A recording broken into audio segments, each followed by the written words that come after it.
So unit 4, hydraulically controlled transmissions. This is going to focus a little bit on how the transmission applies stuff. So it's a little bit of an overlap with like planetary gear sets, but then pretty quickly it's going to get into some of how the valve body functions. And before you get too excited, hydraulically controlled transmissions haven't been used in like 30 something years, if not close to 40 years. So we could skip this and go right to electronically controlled since that's the much more relevant information. But in the past, I found if you can understand the hydraulically controlled, it's a little bit of a stepping stone to what we've currently got. So we're going to be using some out of date information on purpose because I want you to understand this a little bit more basically. And then unit 5 will be electronically controlled, all newer, more relevant things. But for me to pile that on right now, I think is just a little overwhelming. Okay, so just FYI. Okay, uh, so we're gonna jump. We got the introduction, which I gotta get my slides working here. Why won't you work? Don't be mean to me. Let me kill this slideshow real quick. Yes, there you go. Although a little bit of an issue. Give me 1 second here. I've never had PowerPoint do that to me. Okay, I definitely, there we go. Now I can see. All right. So when we're talking about these hydraulically controlled transmissions, it's an automatic, so it needs to shift itself logically. But back in the day, we didn't use computers. We had no computerized nothing. So we'd have to use hydraulics to make everything happen.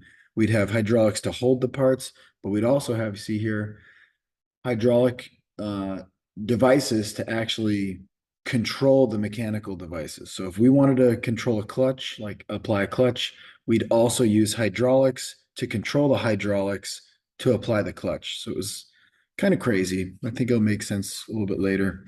Like I said, something a little more modern. Now we're using electronics to control the hydraulics to apply the clutch. So you can see the difference there.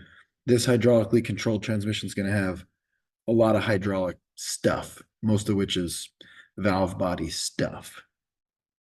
And then, like it says, hydraulic pressure we've talked about, but hydraulic pressure is used both by hydraulic and electronic transmissions to apply the clutches. But specifically in this chapter or in this unit, we're going to cover the hydraulics controlling the other hydraulics. It's kind of funny. All right, so jumping in, like here's kind of a diagram. Let's just say ultimately what we're trying to control is a clutch or a band. Now, bands are kind of old school. So in the interest of kind of being old school right now, let's just say we have a band and let's just make this band the second and fourth gear band. So if here we are going in first, mind you, we haven't talked about how we got into first, but if we're in first, you know that transmission is constantly trying to kind of figure out when do we go to second? Is it now? Is it too soon? Am I going to be late?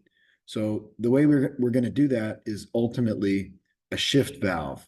So the shift valve controls stay in first or upshift into second. But remember, we don't have computers in this style, so we can't have this shift valve be controlled by a solenoid, which is controlled by the computer, right? So we've got to do it entirely mechanically. Basically, right here you see the throttle valve and the governor valve. They are locked in combat. So you have the throttle valve fighting the governor valve. And the area they fight is right here. They can't fight each other directly. Just you got the governor valve pushing on the shift valve. You got the throttle valve pushing on the shift valve. And they're basically struggling for control of that shift valve. And based on this diagram, what you can tell, the shift valve has this other pressure coming to it. And either the shift valve is going to allow this other pressure, it's line pressure, by the way, it's going to allow line pressure or not allow line pressure. And in its current condition, it's not allowing the line pressure, probably because the throttle valve is winning. But eventually, the governor valve will win. at which point the shift valve will move and it'll allow the line pressure to go past the shift valve and to that 2-4 band. So if the 2-4 band is applied, that's when it goes from first to second. Makes sense. So these two right here, throttle valve and governor valve, those are the big players. Those really control whether the shift occurs or not. It's a little bit more complicated than that because throttle valve also controls how hard the shift occurs. But for now, we're just going to focus on the most basic. Throttle valve and governor valve are basically negotiating or fighting in mortal combat for control of the shift. But before that, starting way at the beginning, the ATF is in the sump. So this is something we covered, but the ATF gets sucked up by the pump with the pickup tube or the filter, and then it's going to go to the pressure regulator, and that's just like the primary pressure regulator. Just get the pressure kind of where we want it. If the pressure is too high, it's going to dump it right back in the sump, right? So this is that first part of hydraulics that we discussed, hydraulics and fluid. That was unit 1. And then from there, it's going to go to the manual valve. So the manual valve, that's the first thing that determines, are we even going to start this battle between throttle and governor? If your car's in park or neutral, they don't even get what they need to start battling. As soon as you put it in drive, the default would be first. And then they're instantly locked in battle to say, are we going to allow the second gear shift or are we going to wait on the second gear shift? And they also do downshifting. So if you're in second and you punch it, because that Mustang's coming up and you can see out of your peripheral vision, you got a Mustang on your quarter and you're like, let's go, punch it. Boom, all of a sudden your throttle valve spikes up and then it downshifts into first and you might still lose, but you're going to have no chance if you don't get that 2-1 downshift. So these are controlling that. Now let's pause for a second. How is that controlled in a manual? How does a manual transmission know when to upshift or downshift? Come on, give it When to you me. engage the clutch, Yeah, but it's you, see? So you control it, Roberto. When that Mustang comes up, you're like, all right, am I going to drop a gear and disappear? Or am I going to drop 2 gears and disappear, right? Am I going to And then when you get close to red line, right, you're watching your tachometer and you're like, if you're trying to make, if you're trying to accelerate your very fastest, do you want to shift sooner or do you want to shift later? Lower RPM or higher RPM? Hmm? I'll put it to sound. I'll put it to sound, okay? Here you are. You're on your way to class and you see a police officer and your exhaust is a little bit loud. And the cop is sitting there and you're like, okay, I got to do the 1-2. You're going to shift like, and then shift second because isn't that going to be kind of like that's how you go fast and that's how you're loud? Or are you going to be like, you're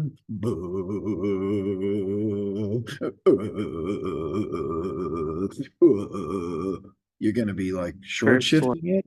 Yeah, you get with the police, you're gonna run the thing all the way up to red line and try to get a ticket. Come on. So in your mind, you probably already know. If you want to go slow and you want to be saving gas and be quiet, you shift sooner. But if you want to go accelerating as fast as you can in that race, you're probably going to run that thing up to red line. You make the most power up near red line. So you want the RPMs up near red line.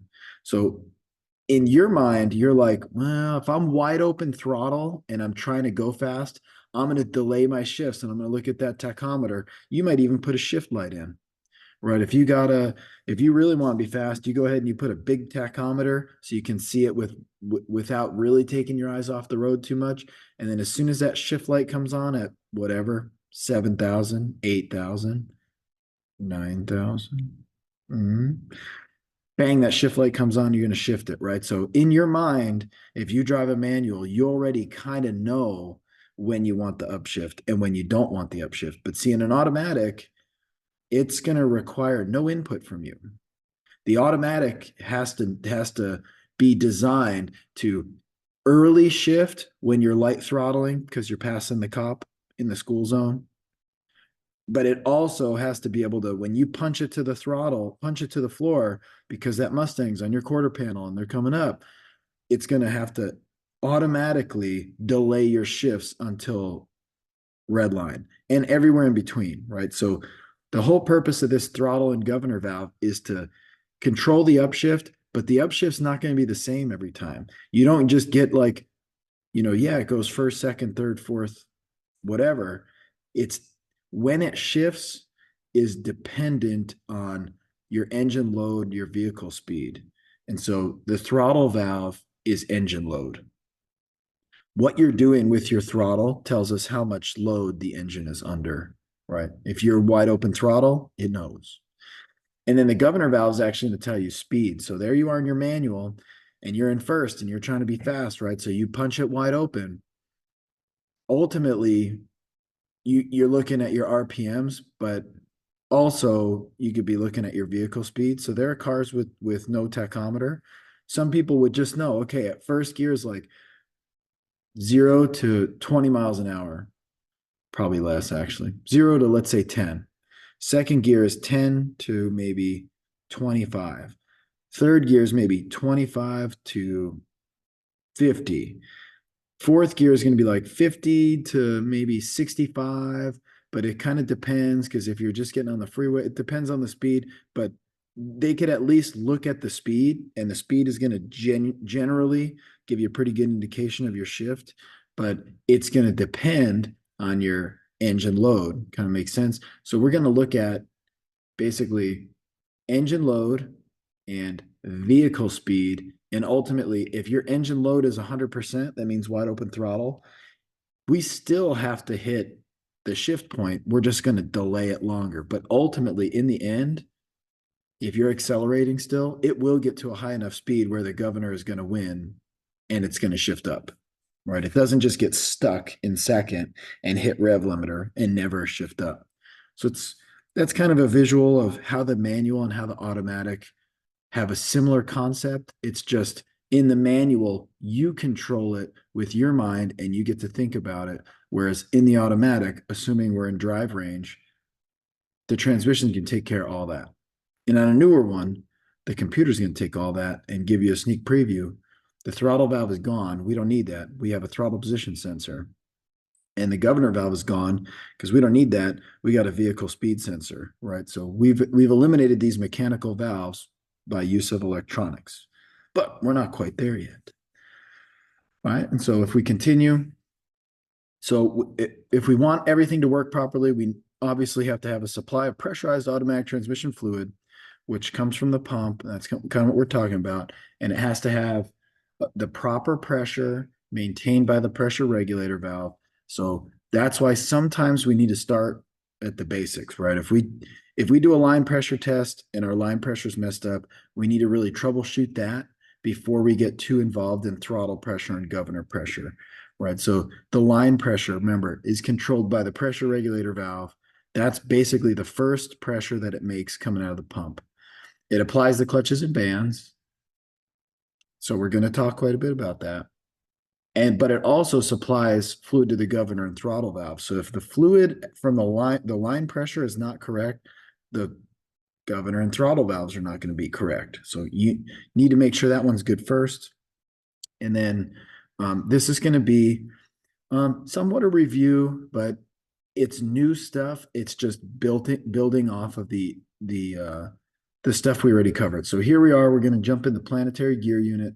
We talked about gear sets and holding devices a bit, and you still have to remember what's a sun gear, what's a planetary carrier, what's a ring gear, what's a clutch, what's a brake, what's a band. But we're going to be much more specific. So if you don't remember those, you're going to have to go back and review. So clutches holds two rotating components together.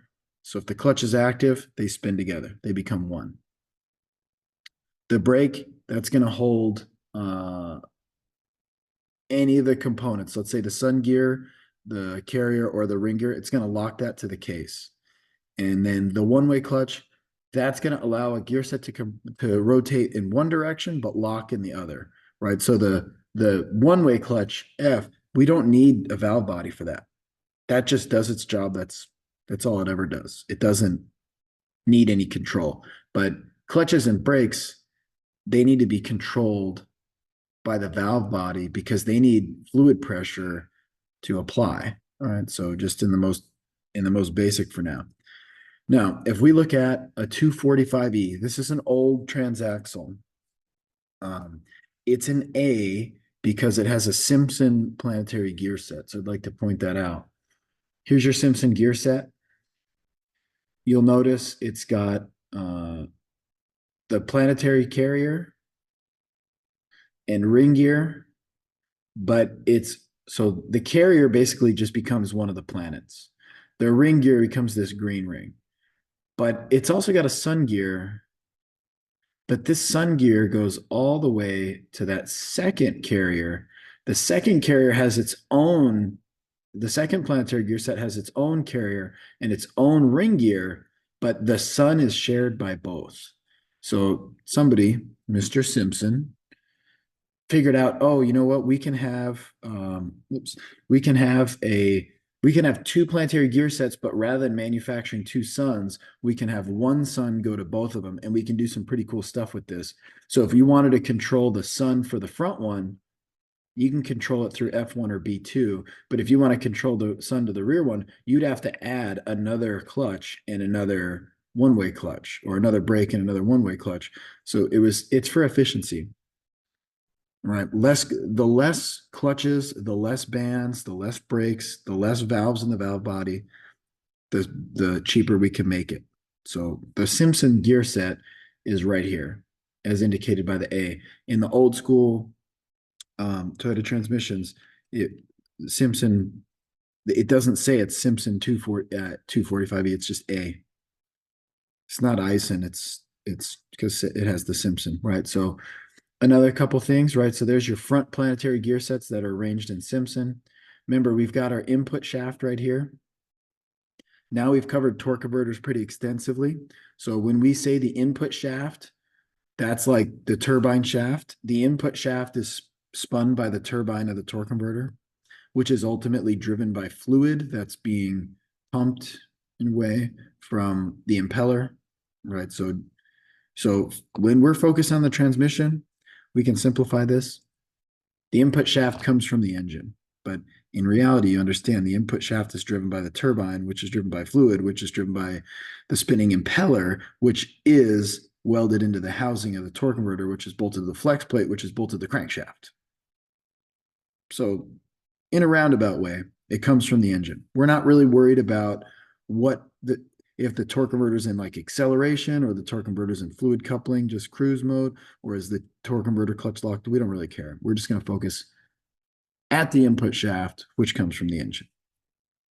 Then you'll see it's not connected right here. So the input shaft is not connected to the intermediate shaft. So that becomes separate. So the input shaft comes in, and that's it. It dies right there. And if we wanted to connect it, we'd have to activate C1 or C2. Okay, so these are not connected. The intermediate shaft, however, if you notice, it's connected to the carrier. See that brown gear right there? That's a planetary. So we take the carrier, and the carrier is like permanently fixed to the intermediate shaft. So if we turn a carrier, the carrier is going to spin this whole intermediate shaft, right? And then at the end of that intermediate shaft, there's a counter drive gear. That counter drive gear is going to turn another counter drive gear, but it's the counter driven gear. So the drive gear is powered, the driven gear is being driven. So that's like the output, right? So the input in this gear set right here, this is the input and this is the output. So this is being spun by that intermediate shaft ultimately. And then from there, you can see we get into what they call the underdrive planetary gear. So we've got a Simpson compound gear set, and we've got an underdrive planetary gear, which that one's traditional, right? Sun, carrier, ring. Cool. And so from there, we can do some stuff.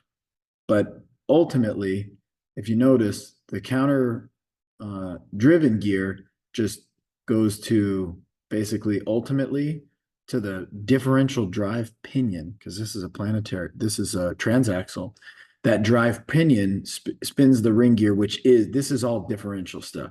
So once it gets to this point, this is in the differential. That's what's going to make those wheels turn. All right, so now let's take a peek at what we have here. So we got some brakes, right? The B's are squares. We got B4, we got B3, we got B2, we got B1.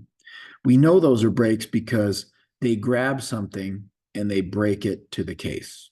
So if B1's applied, you can see it's going to grab that Simpson sun gear. It's going to connect it to the case. So that means basically B1 holds the front sun gear. That's all it does. That's all it can do. B2's pretty darn similar, if you look. And actually, yeah, that looks right. And then B3 is going to grab this carrier. If you look, that's actually grabbing the carrier right there.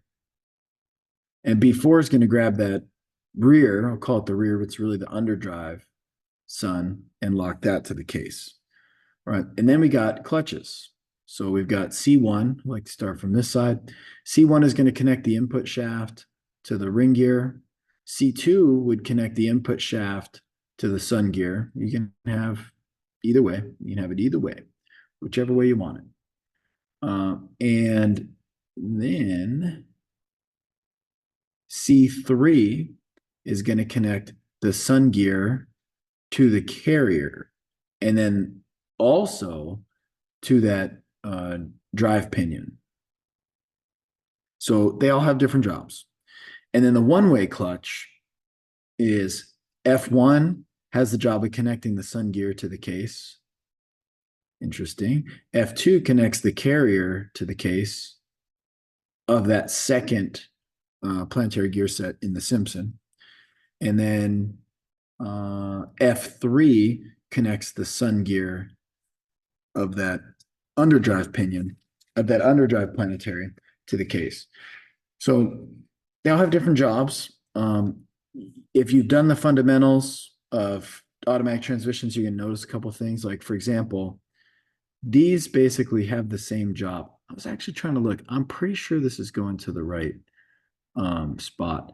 I don't think F1 and B2 go to the ring gear, but it might. That art might have gotten shifted a little bit. How would you know? Let's say you're a technician, you're like how do I find out what F1 and B2 do? The chart. Yeah, you could jump in the chart. There's another screen sometimes too where it will show what component does what. So like if you were to look up what does F1 do, it'll tell you in words. It will say F1 locks something to the case. And I just from memory, I don't recall if it's sun gear to the case or if it's actually ring gear to the case and it's just off by a millimeter. But in this case, it doesn't really matter. When we get into how this thing shifts, it'll become a little bit more apparent. The reason it caught my eye is there's no reason to have a B2 if it does the same exact job as B1. So I think it's just shifted a bit, but I didn't catch that before. So overall, that's how it's going to work. One of the big differences, though, is like an F1 and a B2, something I've explained to some of you individually. F1 is a one-way clutch, and B2 is an actual brake. So this one gets hydraulics and holds, whereas this one just locks when it's trying to spin one way, but it unlocks and freewheels, overruns is a word, if it's trying to spin the other. So this one takes no computerization, but the reason that we would use a one-way clutch, it is cheaper to use a one-way clutch because you don't need valving in the valve body. But the other thing is when you're driving that automatic and you let off the gas pedal, you generally want to coast. You just want to be like, first, second, third, fourth, and then the light turns red and you just want to let off and kind of like coast. One-way clutches are great for coasting. Kind of like your bicycle. When you pedal, right, they drive, but then when you stop pedaling, they just click and it lets you coast. That's the purpose of a one-way clutch. drive when it needs to get power, and then just coast when it's, when you're coming to a stop. However, and sometimes you'll hear like, oh, the purpose of B2 is to help out F1, but not really. If F1 was not good enough to do the job, they needed to build F1 stronger. They didn't need to add like a backup plan, right? The purpose of B2 will grab it and provide engine braking because B2 doesn't freewheel one way and lock the other way. B2 locks all the time. That's why there's a brake right there. Right. So you'll notice that when things are like this, that means they do the same job, but a one-way clutch will freewheel, whereas a brake will provide true engine braking, basically. When you see a one-way clutch and a brake, that brake is mainly going to be active for engine braking. But there's an interesting advantage to this that technicians have figured out. If you thought F1 was no good, you thought F1 was freewheeling both directions, you could test that theory by applying B2. If B2 fixes that transmission, then that means F1's not working, right? So we can use this to our advantage to test one. Generally, you can really only test the one-way clutch though, because if the one-way clutch isn't working, you apply B2 and it does work, then you could kind of test B2 where, like, if on acceleration it held, but then when you pulled it and applied B2, if it never did engine braking, that would tell you that basically B2 is no good, but that would be kind of abnormal. What would be more normal is you drive the car in the let's say in second gear these are applied, which I don't remember. I'll tell you what, if you want to know, here it is. When the heck is F1 applied? Second gear. That was a lucky guess, right? You guys all caught that. F1 is what we were talking about. F1 is only active in second. So if we were to jump back there, you're driving the car. First gear is good. Second gear, zing, it just neutrals or it severely slips. You'd be like, oh, what the heck is going on here? When I go from first to second, what's applied? Well, in this case, actually, B2 is applied and F1 is applied. But for this example, let's just pretend B2 is not applied. If B2 was not applied in drive range when you hit second, it's all riding on F1. F1's got a tough job in that case. If it neutraled out and you're like, I think it's F1 that's no good, you could actually manually move the shifter down to the second gear position, and that would add F1 that would add B2 into the mix. And if it moves well down in the manual second, but it doesn't get second gear when you're in drive, that tells you you're done. Your diagnosis is over. F1 is no good because only in manual second B2 takes over. Kind of makes sense. You could do some good diagnosis with this. Okay, so with that, you can tell a lot of stuff. With that combined with this, you should basically be able to diagnose that transmission on a road test if the issue is slipping or gears that are in op. Now, if you got a transmission that's, got a torque converter shutter or got maybe a delayed shift or a hard shift or something, this is a good diagnostic tool, but you're going to need to do some more testing. Okay, so the ideal would be a transmission comes in and second gear doesn't work. You're going to basically diagnose that one with a road test, but you need to have this on hand because every transmission is different. So it was Renee, in fact. Renee said something that was pretty helpful to me. He's working on the transmission. He's looking and saying, I don't know what all these parts are. Like, what is that? And I would look and I'd say, Renee, that is a clutch, but I don't know which one it's taken apart. And he's like, well, is it like an engine? I mean, if you were to look at an engine, that's, if you look at it, that's cylinder number 1 intake valve. I said, yeah, because it's apparent at an engine.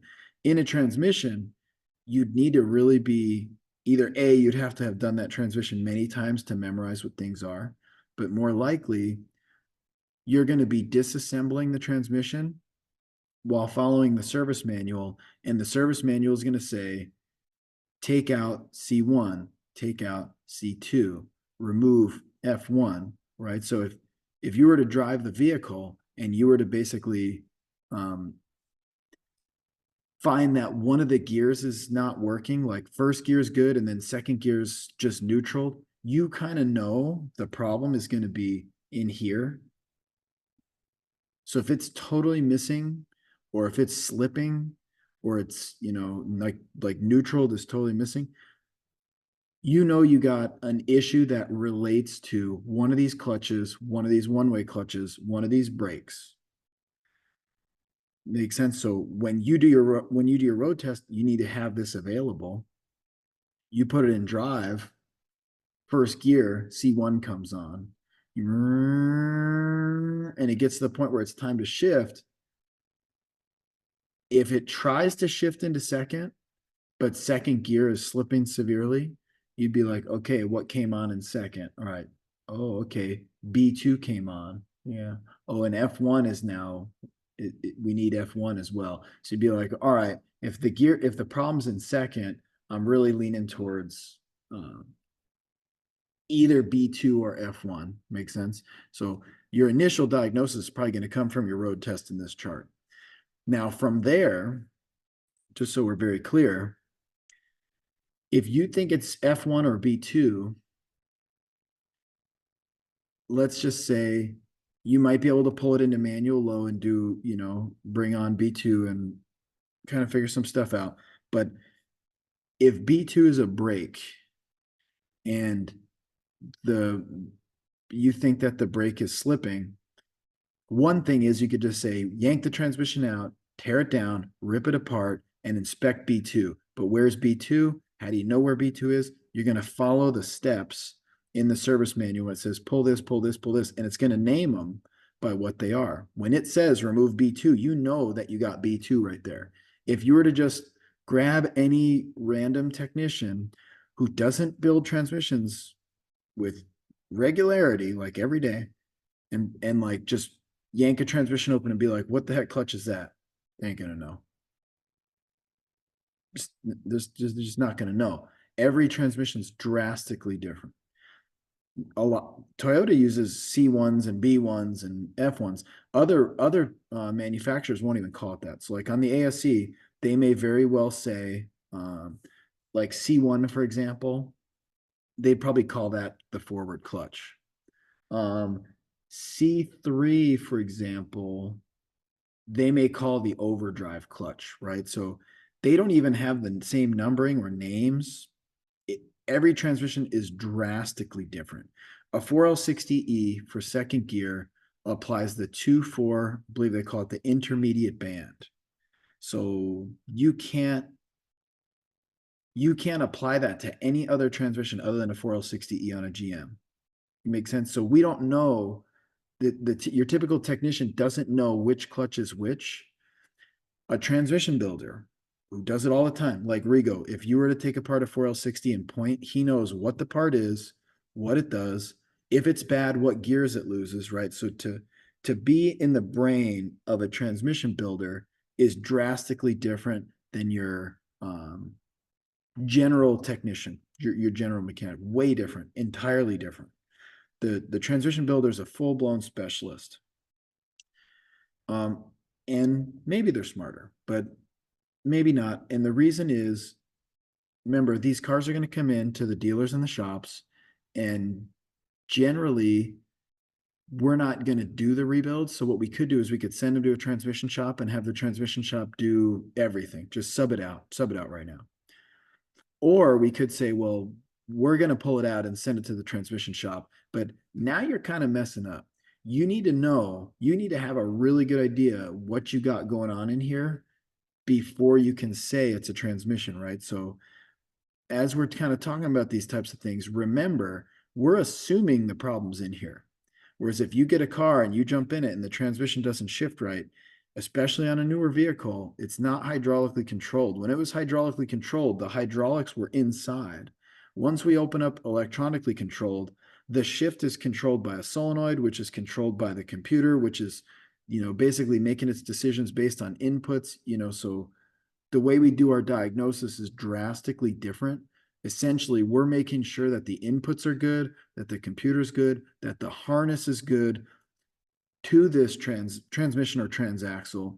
And then even inside, it's got a harness. And then also it's got shift solenoids. So you could sell a transmission, but if it's really just got a shift solenoid that's no good, it'd be better practice to be able to diagnose the shift solenoid and be able to say, hey, you could do a shift solenoid and that'll fix this particular issue, but that doesn't mean your transmission's rebuilt. So if you have a slip in another 6 months, like that's not a comeback. That's like a separate repair, so we have to be at a minimum able to offer that type of service at a minimum.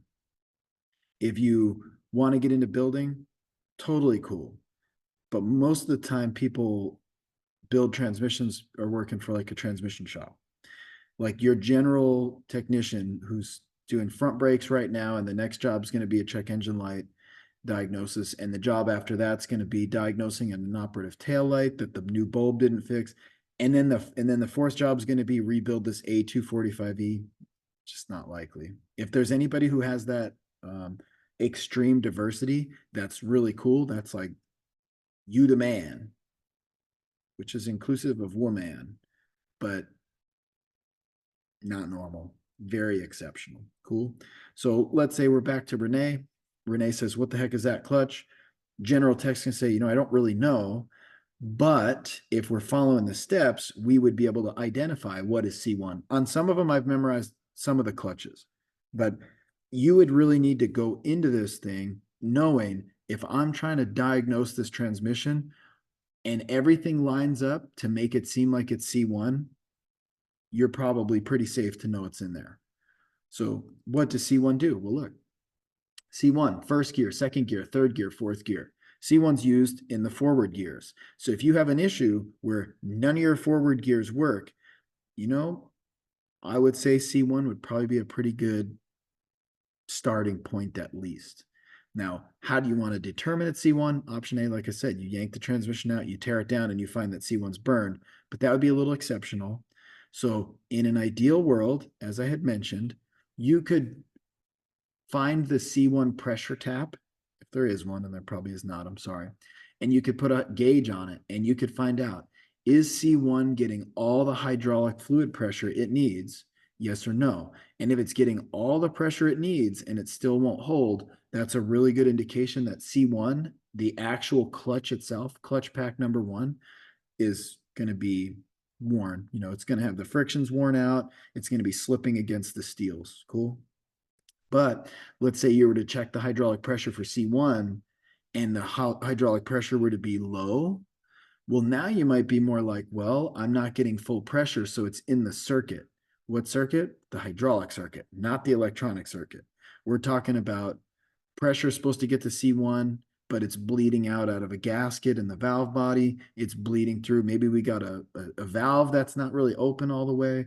We may have a seal on the piston that's leaking, right? Now, those are all internal things, but to really diagnose, we're going to have to take some pressure readings to determine if it's purely mechanical, like the clutch, or it could be hydraulic, such as a leaking seal, which is dropping fluid pressure, which would make C1 slip, right? So consider all these things when we're doing our diagnosis, and this is going to be your first step. So if you narrow it down to like, okay, I think it's C1, then you really need to narrow it down more, or at least you should narrow it down more to determine, is it like the clutch C1 or is it like the hydraulic circuit of C1, right? And then generally you're like, you pretty much got it nailed down. So I'm going to speak to Toyota dealer land. We're not going to do a valve body generally unless there's like a TSB. A lot of places won't even do shift solenoids. That's just not really our market. Our market is not to save the customer a lot of money. Our market is like, hey, we're going to be more money. It's the dealership. It's going to be more money than the independent. But when we fix your transmission, you're going to be total peace of mind because you have a Toyota remanufactured transmission that comes with an extensive warranty, right? So to some people, they're going to be like, you know what, it's the dealership. But to a lot of people, my in-laws who have the Corolla right over there, they would be the type that's like, I don't, if you're going to tell me you can fix my shift solenoid for $1,000, maybe $500, cool. But like, what about going forward? Well, we could fix your shift solenoid now, or we could fix your valve body now. Let's keep it hydraulic. We could put your valve body in now. It's probably going to be over 1,000. But then if your C1 fails, yeah, you got to pay again. I'm going to be like, nah, that doesn't. Are there any other options? And the dealership comes in and says, yeah, we put a remanufactured transmission in. It's $5,000, and you have a 3-year, 36,000-mile warranty. And they'd say, okay, that's a little expensive. Sell me some more on why that's a better service. And then the Toyota dealer's answer is probably going to be, well, if your transmission kicks the bucket and you're on vacation in Florida, you can bring your Corolla to the Toyota dealer and the Toyota dealer can warranty the transmission we put in. They can get paid. They can get your car going for you. You see, so that's a big plus. If the independent shop puts a valve body in and then they go on vacation to Florida and the valve body messes up, they're not going they got to tow it back here, wherever you are, right? It's so there's some advantages to the way that Toyota does warranty because it's nationwide. Any dealer can honor it. But the only reason that they can do that is because they're using the Toyota certified, remanufactured transmission. Is it more? Heck yeah, it's more. So for us, just for us, all you need to know is it inside the sucker or not? So if it lines up with C1, you're like, I don't really care if it's C1 or if it's the C1 piston or if it's the C1 circuit in the valve body. It doesn't matter. It's all in the transmission. Just get a transmission. Done. Poof. It's over.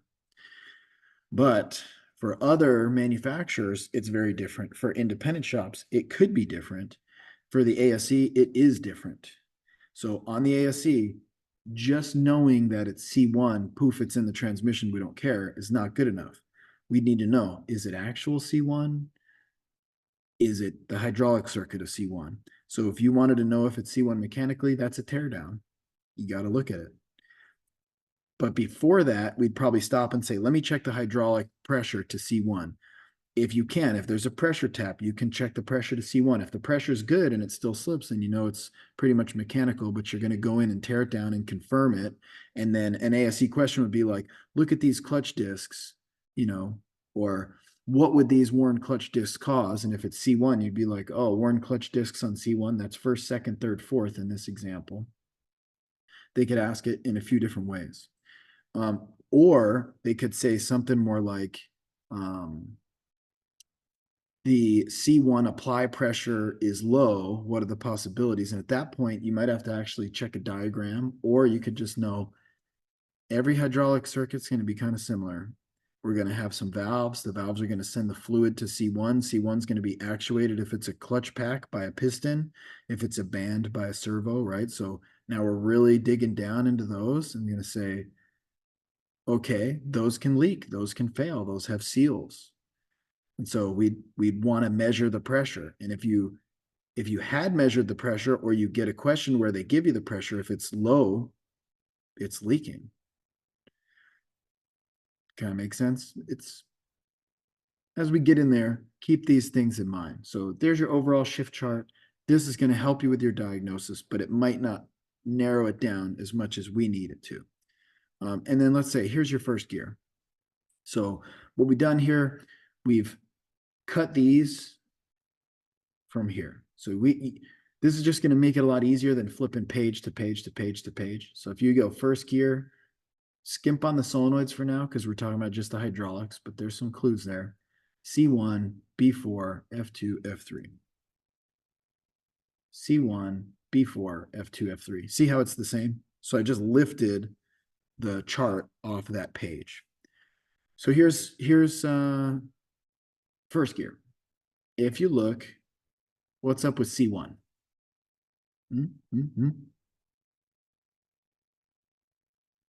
What do you want to call that? When there's a circle at C1. It's engaged. Yeah, exactly. Engaged, applied, active, different terms. ASE could word it different ways, but the concept's the same. So if the input shaft is turning, remember from the engine, and C1 is applied, that means power's not going this way. Power's going connecting input shaft to the ring gear. Okay, cool. So we can see that. And then what else? B4, right? Then you got to find B4. B4 is active, which means the underdrive sun gear is held to the case. Okay, cool. And what else? F2 and F3. Well, F3 and B4 are kind of the same. So that's the sun gear of the underdrive gear set to the case. And then F2 is, oh, that's interesting. F2, it's riding F2 right now, that locking the carrier to the case. Ah, I found something very interesting. Oh, very good. So in this case, actually, F1. Okay, we're not on F1 yet. Got it. All right, so let's do the power flow. Power comes in from the engine, goes through C1. Assuming C1 can hold the sucker, it drives with power this ring gear. This stuff is free to do, if it's not held, it's free to do whatever, but the power goes this way, which turns the carrier, which turns the intermediate shaft. And then don't forget, we've locked this carrier to the case. So that's going to give us a specific gear ratio, like an underdrive. It's going to be underdrive, underdrive. And then this shaft is spinning with power, counter, counter, trying to hit out, but we also lock the sun gear to the case. Boom, which that's also going to give us underdrive. And then the blue shaft turns this pinion, which turns this ring gear, which is part of the differential. It turns the wheels. Cool. That's how your transmission makes first gear and takes your engine rotation and turns it into wheel rotation at whatever the ratio is. I don't remember. A245E, probably 3 point something to 1. Plus, we got a differential here, which is probably another 3 point something to 1. You're probably looking at about 9 or 10 to 1 reduction. And that's why, if this is a 4-cylinder Camry, that's why that 4-cylinder Camry can move that 4,000 pound or maybe a little less car. Make sense? So visualize this power flow. Input connected through C1, spinning, being driven, spinning backwards, spinning forward, rotation, rotation, rotation, held, rotation, but that also all goes through this shaft, turns, turns, held. And actually, in this case, the input shaft, or the counter shaft in this case, is actually going to turn the ring gear, and the carrier is going to spin and ultimately be coupled to that pinion and to the differential ring gear. So if you were to look at a transmission, it's not necessarily laid out this way. This is like a visual image to help you understand what is turning and when it's turning and why is it turning. But if you yank the transmission apart, it doesn't necessarily look like this. This is kind of like a wiring diagram, except it's a mechanical power flow diagram. Cool. So how did we make first gear? Well, we applied C1, and C1 became the input. We applied B4, which locked the sun gear to the case. And F2 and F3 are functioning. So F3 and B4 are kind of working together. F2 is just locking this carrier of the second gear set that's part of the Simpson to the case. And if you were to do those 4 functions, C1, B4, F2, F3, this input will be reduced at a 3.41 to 1 or something ratio. You have first gear. Makes sense? And then if you were to look a little more closely, that means this gear set's doing some stuff. We're spinning the ring gear. That's going to turn the counter That's going to turn the carrier, which is locked to the intermediate shaft. So these gears are walking in the ring gear, right? Because the ring gear is spinning. And then this thing's going to be spinning, but it's going to be spinning a different way. And then this shaft is going to be spinning, right? So in first gear, kind of my point would be, if you were to have like a damaged planetary pinion, like this brown wheel was a gear and it had a damaged tooth, it would make noise in first gear because it's having to spin, right? So if this gear set is spinning, this gear set is spinning, we know because it's locked to the case, right? So if this had a damaged tooth, it'd make noise in first. I want you to just keep that in mind. All right. And same with this one. If this had damaged gear, it'd make noise in first. Now, if we were to have C1 slipping, how would this car drive? Put it in first. What do you think you'd feel? Because remember, you're Like a supposed to take, jolt? not exactly like a jolt, but I'll help. This is the engine speed. So if you're trying to gas it and you have 3,000 RPMs, you're expecting getting all 3,000 RPMs to this ring gear, right? Because C1 should be locked up tight. It should be strong. It's getting all the pressure it needs, remember? It's got good clutch packs, remember? So that should take 3,000 RPMs and bring 3,000 in and turn the and turn the and turn the and coming out, you'll get a lot of gear reduction, but it's not going to be slipping because C1 is holding tight.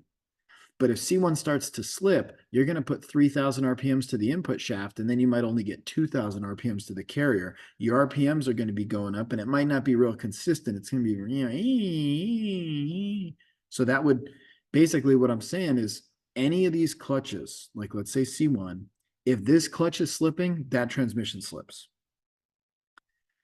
The question is, if it's C1 that's slipping, what gears would be affected? Look at that. C1 is slipping, what gears are affected? Go ahead and answer that. Every gear. First, second, third, and fourth, but what about reverse? Reverse, neutral, park, or flat. Exactly. So if you were to put a car in reverse and it were to move strong, but then you were to put it in drive and first gear, second gear, third gear, and fourth gear slipping, you'd be like, oh, okay. I think this one's got a worn out C1 clutch. But technically you don't know if it's because C1 clutch is worn out or maybe it's not getting enough hydraulic pressure. If we were to back up, if it was way back here, if it was a problem with the pump, C1 wouldn't be the only one slipping. They'd all be slipping. Make sense? But if it's only C1 that's slipping, I would more suspect something in the hydraulic circuit for C1. Make sense? So you could do a lot of diagnosis with that road test right off the bat. All right, so here we are in first, right? C1, B4, F2, F3. Let's say you get up to speed, and we won't talk about the governor and throttle valve quite yet, but let's just say mechanically understanding that you want second gear, what did we do? Here you go. C1, B2, B4, F1, F3. Let's back up. Here's first. Here's second. First, second. Let's just start with B2. Take a look at B2. In first, no B2. In second, yes B2. Make sense? So to go to second, we need to apply B2. If you look at B2, B2 is right there. No, B2 does go to the sun gear. So that's kind of interesting.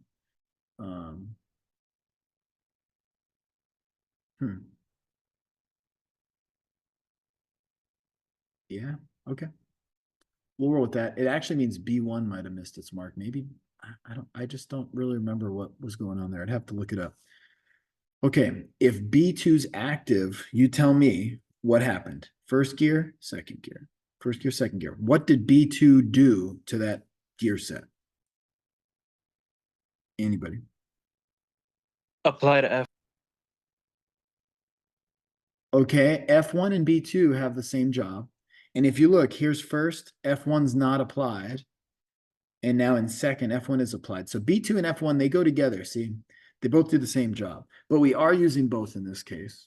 So if I apply F1 or B2, still, what do they actually do to my planetary gear set? Lock it to the case. What part? The sun gear. Exactly. You want second gear? No problem. We just need someone to reach in there and grab that Simpson sun gear and lock it to the case.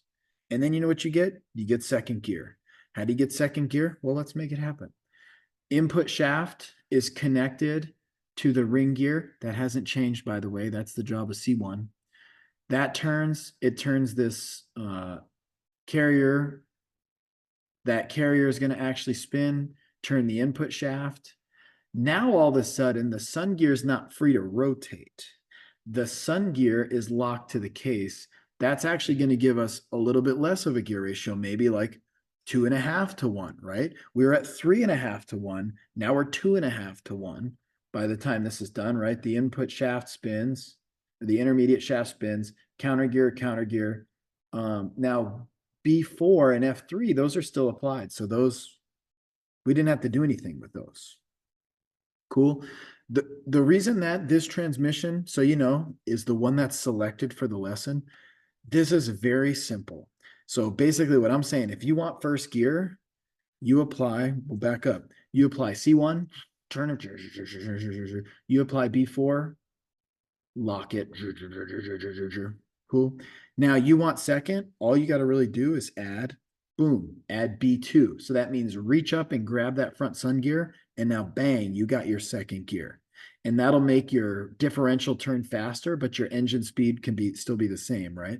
So we had a lot of gear reduction, which gives us a lot of torque, but a limit of speed pretty low. And then second gear, we literally simply reach in and apply B2, which grabs that sun gear. We didn't have to release anything. We're not picking up a lot of differences. It's literally just adding B2 gives you second. It's beautiful. It's amazing.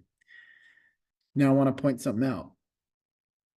This is a transmission that's going to be very durable, because if all we're doing is adding B2, that's really easy to control and not have clutches fighting each other.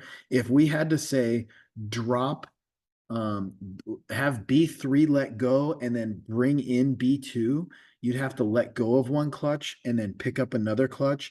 And if you were to let go too early, that would flare the RPMs up and customer would be like, I'm slipping, whatever. So then it'd be like, well, hold on to B3 a little longer. But then the thing is, if you hold on to B3 too long and B2 comes on, you have a moment where you're like binding gears. You're in two different gears at once. And one of those clutches is going to have to slip, and that's going to wear that clutch out. Right. So this is a beautifully simple transmission. We just throw B2 on there. If B2 is a little early or a little late, it doesn't matter, because nothing's really coming off. Nothing has to become unapplied. So it's like apply B2, it should be on time. But if it worst case, it's not destroying itself. But you're going to see, I believe on this transmission, there is a time, maybe not this one. It might be one of the later ones where we have to start letting go of things and grabbing other things. And that's when you have to really precisely fine tune the exact timing.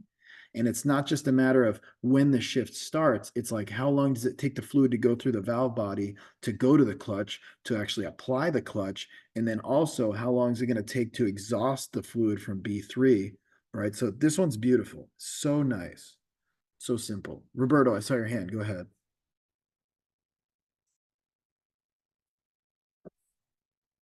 Did you change your mind? Because I don't see it no more. If you want to speak up, just interrupt me.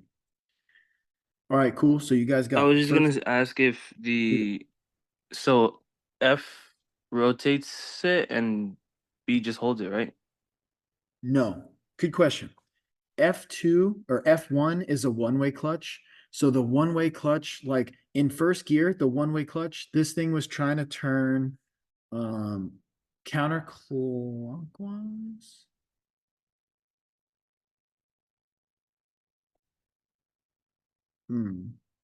I see. I won't be that specific, but this one was trying in first gear, it was trying to turn and it would be overrunning. And then in second gear, we're actually going to go ahead and lock it.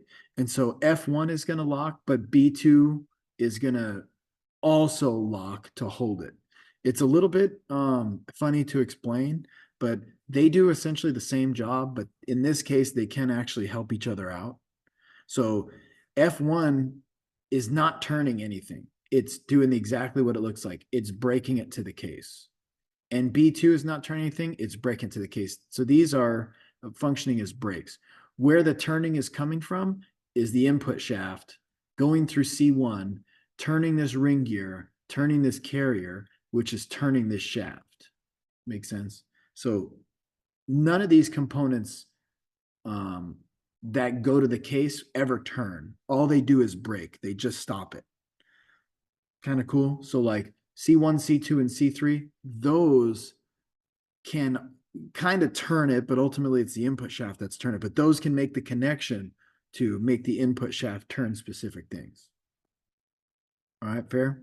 So first gear to second gear, we applied B2 and also F1, even though F1 doesn't really require any control. Now let's do third gear. Third gear, boom, what's happening? Take a look at there. Second, third.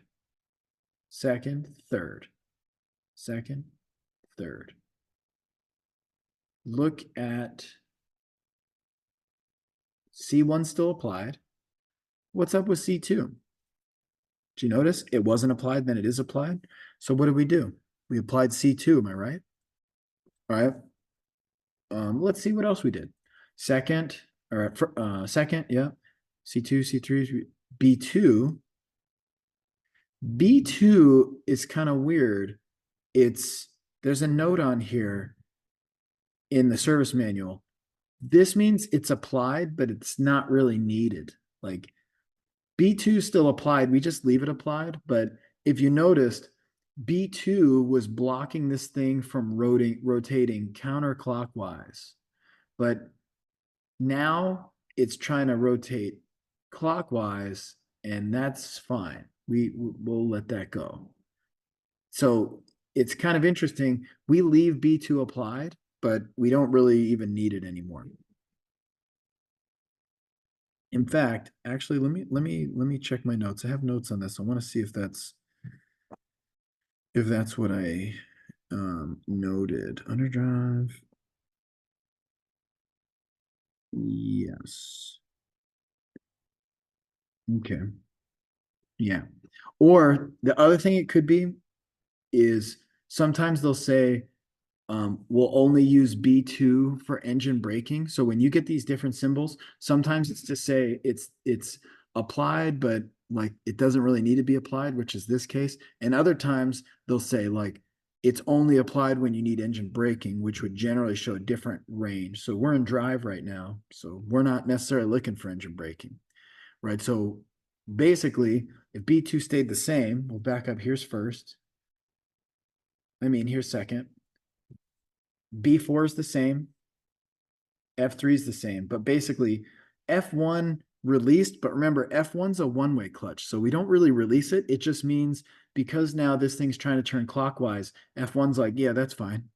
You can turn clockwise, but B2 is going to really stop it anyway. So it's no longer pushing up against F1. It's freewheeling F1, but B2 is going to hold it anyway. We just leave that thing applied. It's kind of interesting. However, what was the main change? Second to third, we applied C2, right? Second to third. When we apply C2, this is going to trip you out a little bit. How can we possibly have the input shaft go both to the ring gear and also the sun gear? What the heck?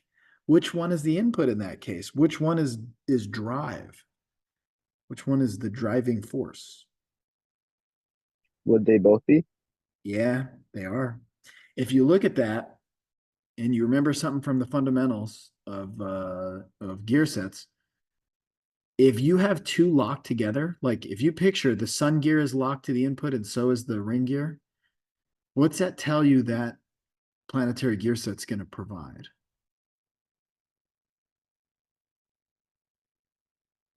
direct drive. Exactly. The whole thing is going to spin as an assembly. So we would get direct drive right here. Now I want to remind you of something. Remember when I said if we had a damaged tooth on that brown wheel, how it would make noise in first and second because it was spinning? What would happen in third if that was damaged?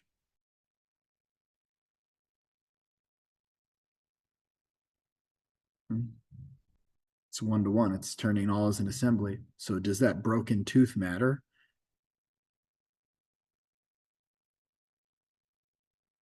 The answer would be no. So if you got that, you just diagnosed a transmission noise. So if I was ASE and I were to say, yeah, we got a growling from a transaxle, and it's loud in first, it's a little quieter in second, and it's silent in third, I'd be like, oh yeah, that's a tooth in the planetary gear set. You'd be like, what? Some kind of wizard. Well, because look, third gear is 1-to-1. That means this turns in assembly. So this planetary gear set could have 10 broken teeth. It doesn't matter. It's all turning together, together, together. Makes sense? So that's a noise diagnosis.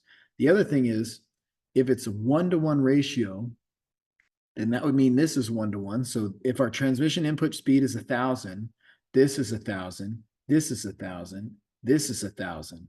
Your transmission right there is in direct drive. Third gear in this 4-speed is direct drive. Makes sense. So it's 1-to-1, period. Now I want to add a little bit of a level of complexity just at a base, just to get your brain started, because we gotta really make sure you understand this with electronically controlled.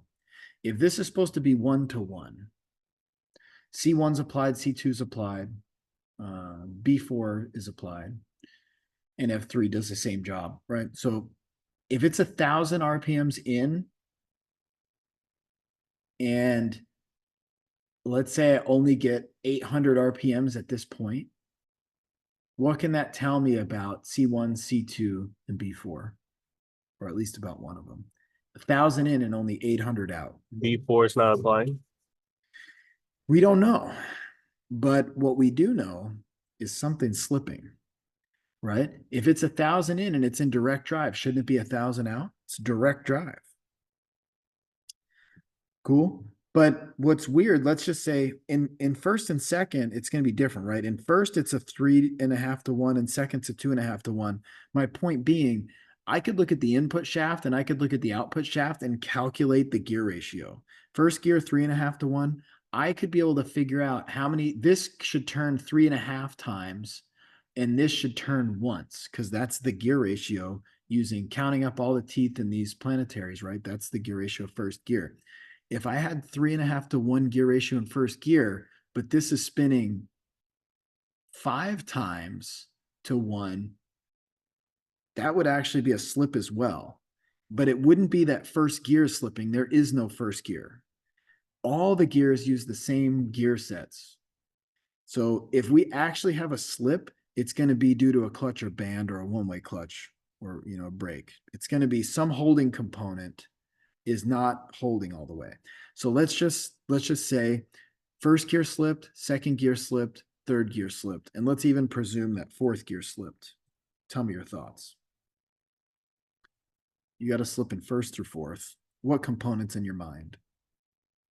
The C1. T1. B1. Exactly. But in the way I described it, first gear didn't slip, second gear didn't slip. Now third gear starts to slip. What do you think? What did we change in third gear?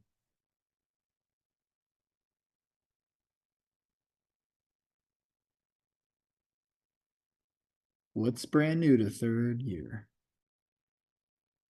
I didn't tell you about fourth, but I didn't C2. tell you it does or doesn't. Exactly. So if C2 slips, you wouldn't notice the slip until it hit third. So you could do tremendous amount of diagnosis by, monitoring the input and the output shaft speed. Would it fourth slip too? It would, yes, exactly. Correct. So it would never just be third, it would be fourth, but I was saying as we were sequentially going through, we haven't talked about fourth yet. So I was just saying a slip came in at third. Cool.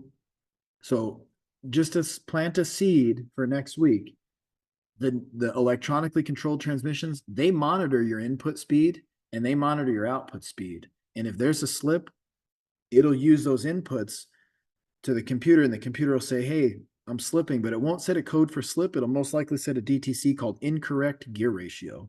ASE is notorious for trying to trick you with that one. They're going to say like, oh, it has a third gear incorrect ratio. And then it's going to say Tech A says that someone put the wrong gears in it.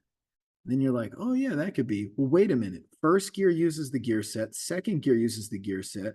Third gear uses the same gear set that the other ones use. The gear, there is no third gear in your traditional automatic transmission. There's no such thing as, there's no physical third gear. You can't like pull a gear out and be like, oh, that's third. They all use the gear sets. The way we make third is we apply C1, C2, and C3. And that is third. So if only third is slipping, you have to be like, is it C1? No, because that's first, second, and third, and fourth. Is it C2? Oh, maybe, because it's not first and it's not second, and it just came in for the first time and third. It could be C2. You understand? Okay, we'll come back to that next week. All right, now we're going to go to fourth. Boom. So what happened? Here's second. Here's third. Here's fourth. Here's third. Here's fourth. Anybody notice anything that came on? Okay, C3 came on. Great. But there is one other thing that had to happen. C3 came on, yes, but look over here somewhere. B4 was on, B4 is off. So B4 has to let go and C3 has to come on. You see, so shifting into overdrive on this gets a little more difficult. It's still a great transmission because honestly, going into fourth, if you have them separated by a little bit of time, it's going to be like, fourth. The fourth shift could be a little sloppy because by the time you hit fourth, you're not wide open throttle. What you don't want is to release something from first and pick something up from second, because any millisecond right there is going to be like a big slip because you're under heavy acceleration at first. Okay, so fourth was a little bit of a bummer because we have to drop B4. So here's B4. How do we let go? How do you think that clutch actually lets go? It's actually a brake, but how do you think that brake, which is a clutch pack, lets go?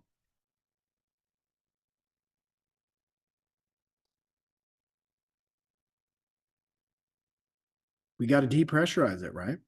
So we have to close a valve. And when we close that valve, then the fluid's going to be cut off from, let's say, this piston. But then we also have to have an exhaust port where the fluid will bleed off. So that's like a little check valve or, some method to actually exhaust the fluid. But that takes time and that's a little bit tricky. So releasing and applying something at the same time is tough. So we drop B4.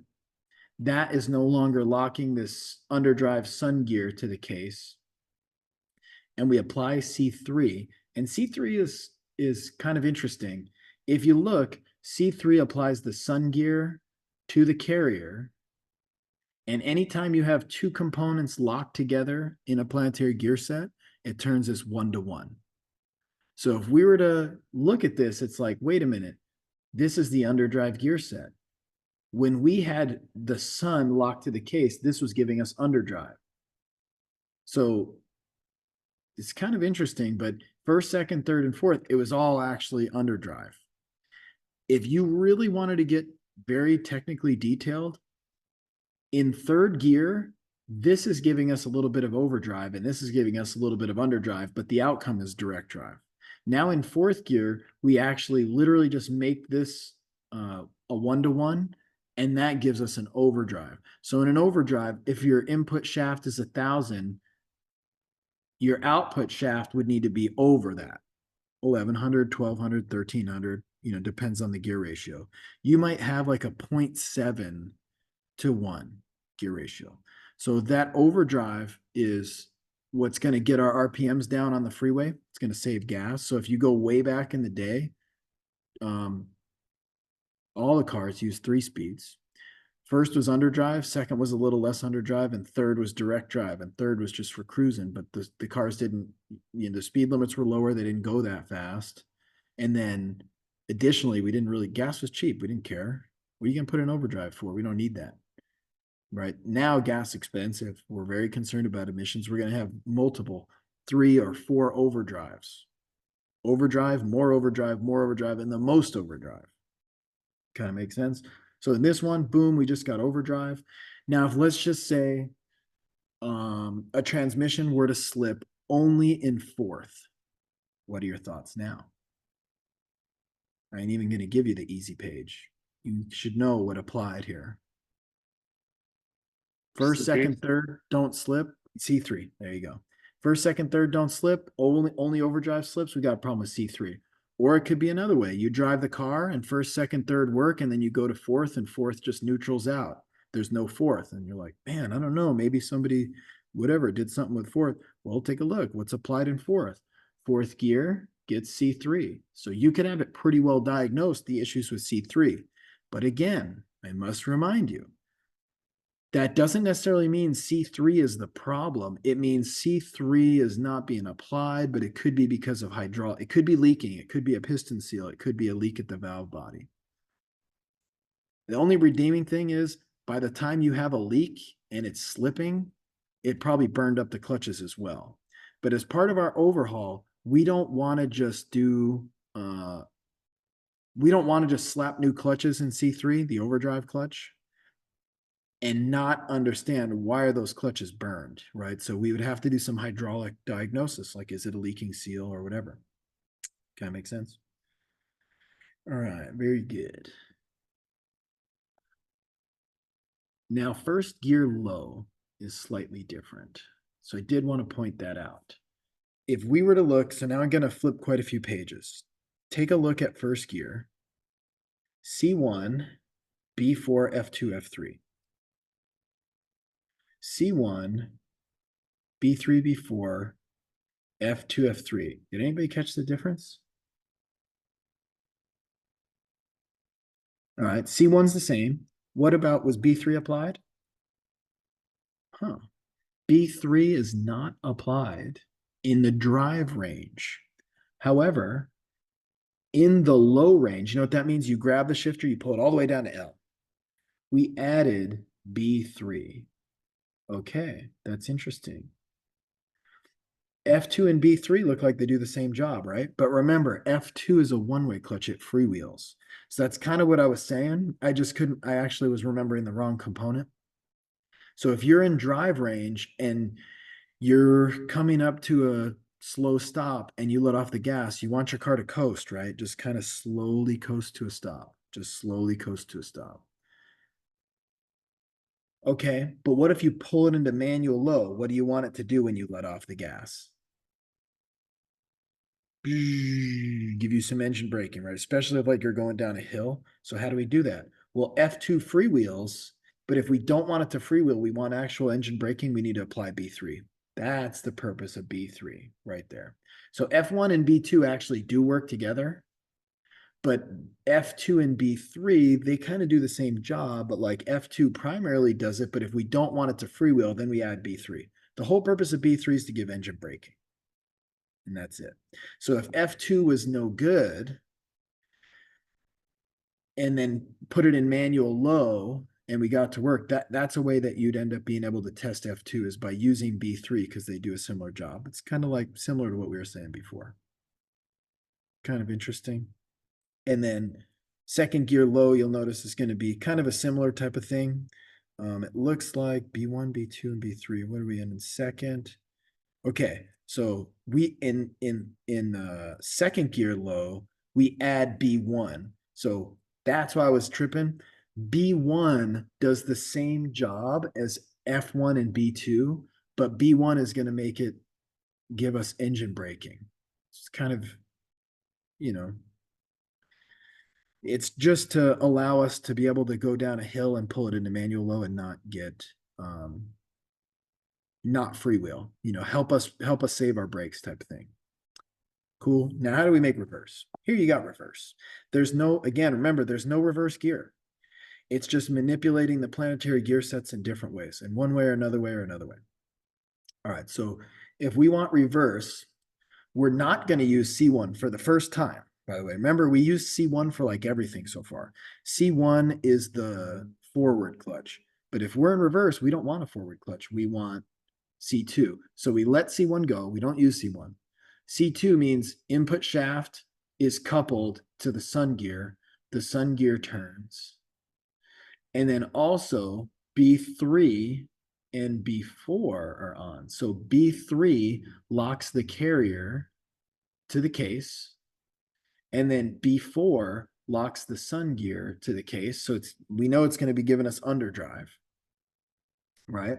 So the power flow would be input shaft, turns the sun gear. Sun gear is going to turn. That's going to turn the carrier pinions backwards. I guess actually this gear set doesn't really do much. It passes straight through, right? Because we don't have a holding device, so this gear set does whatever. If it's turning the sun clockwise and we're holding the carrier counterclockwise, you may remember something. Anytime you hold a carrier, it makes reverse. So if you're spinning the sun gear, you're holding the carrier, the ring gear will turn in underdrive reverse. Right. So once we spin that ring gear is locked to the intermediate shaft, and this whole thing is turning backwards. Now what happens here, it doesn't change direction because we're not holding the carrier, we're holding the sun, which means this counter shaft is turning the ring gear clockwise. This sun gear can't turn, so it turns the carrier in an underdrive. Same direction in this case, right? We've already turned this reverse, so we don't want to reverse it again. And that's how we end up getting our actual reverse. Same gears, there's no reverse gear per se. We're just going to let go of C1 and apply C2 only.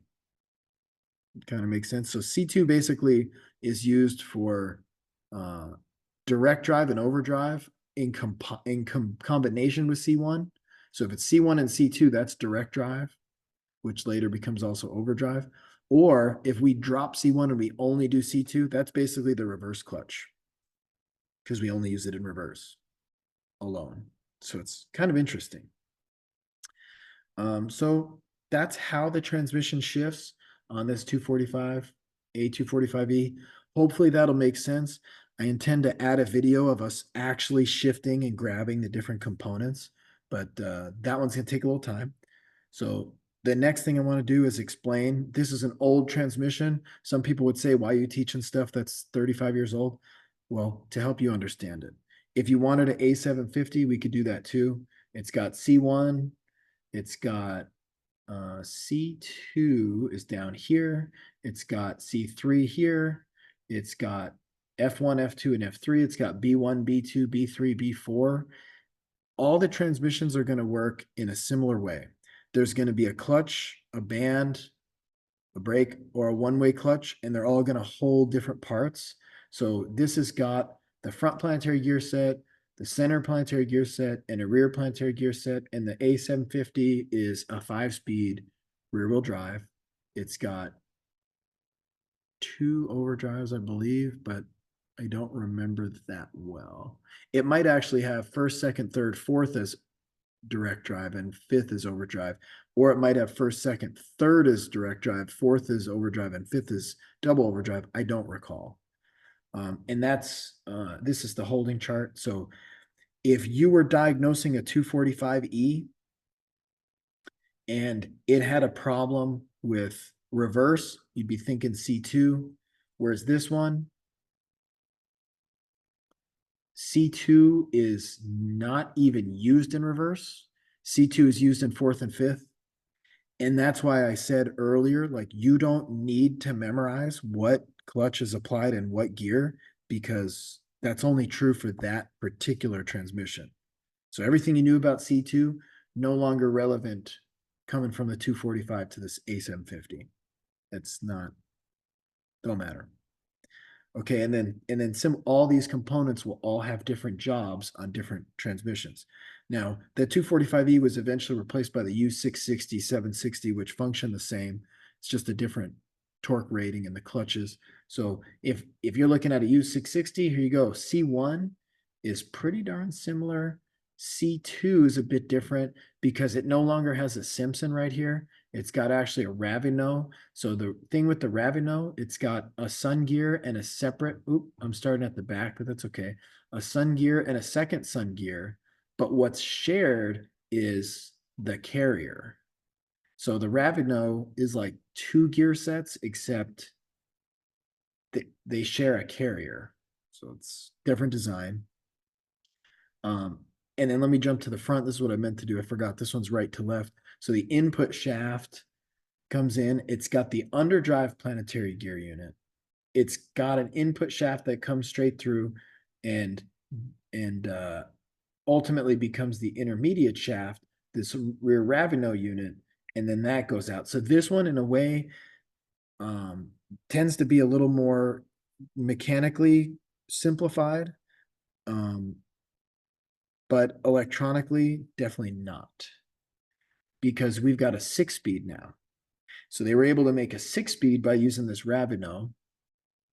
They've got C1, C2, B1, B2, B3, and F1. So this is actually a really good transaxle too. This one is fairly simple.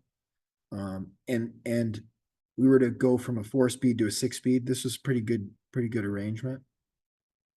But what C1 does is different than the 245. What C2 does is different than the 245. And then if you look at this, the way we diagnose this is very different because we've got the drive range and then it says S6. You guys think you know what S6, S5, S4 means? We don't have drive and second and manual low anymore. What the heck are those? That's got like the sport mode or the sequential mode where you pull the shifter over and then you're like, see, to me, I know it's not a real enthusiast when your upshifts are pushing up. Like everybody knows your most important upshift is 1-2. So pulling back is your second gear. If it were me and I were to design this automatic to make people feel like they're driving a manual, I'd at least make the upshift pulling back. And then the downshift, well, a lot of times you're thinking throw forward, right? But in the Camry or the Lexus product that has the U660, 760, an upshift is pull over and you, it's pretty lame. Don't even put it in that mode. You don't have any business being in that mode. But if you did, the way we apply stuff is a little different.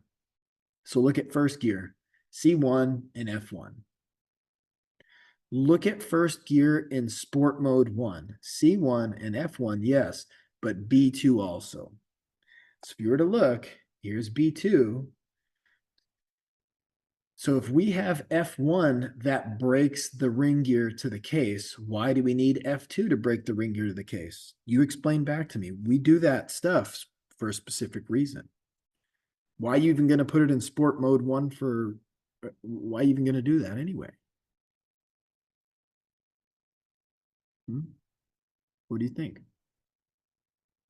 Answer either question. Why would you put it in sport mode 1 in the first place? Race car. Could be fun, but let's just say you're going down a hill.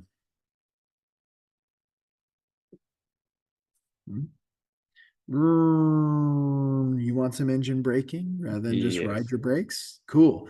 Now look, in first gear drive mode, it rides F1. So if you let off the gas, F1 freewheels, right? It's going to overrun. That gives us coast. But if you apply B2, that's going to lock it up both ways because it's a clutch, it's a brake. So that's going to give us engine braking. That's the whole purpose. So there's your U660 chart. You can see a little more complicated. On the ASE, you get stuff like this. The good news is next week, we're going to cover the electronics a little bit more because especially like what we were showing here, we need to add in what the shift solenoids do and when they do it. So we're really talking about hydraulic controlled right now. So we're not even having that shift solenoid conversation yet. Now, all of that stuff should give you a good understanding of how we manipulate the gear sets.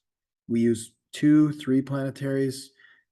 2 planetaries, one of which is a Simpson, so it's kind of like 3. We use 1 with a rabbit nose, so it's kind of like 3. So either way, we're grabbing clutches, we're breaking stuff to the case with a one-way clutch or a brake. That won't change. However, the valve body we're about to cover right now is specific. This is going to be hydraulically controlled valve body. Next week is going to be the same clutches and how we manipulate the gear set, but it's going to be a completely different way the valve body functions. Okay. So what you're about to learn is going to give you a good base knowledge. You're not likely to see a whole lot of questions about throttle valves and governors, just in fairness. But this will give you a really good understanding of what happens in the valve body. And then next week, when we add the electrically controlled transmission, it'll be like, we're just adding the icing on the cake, and you'll be like, oh, I got it.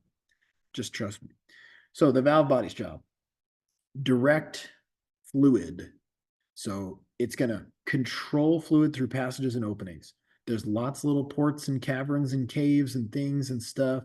And we're going to control everywhere the fluid goes, when it goes there, what pressure it goes there with.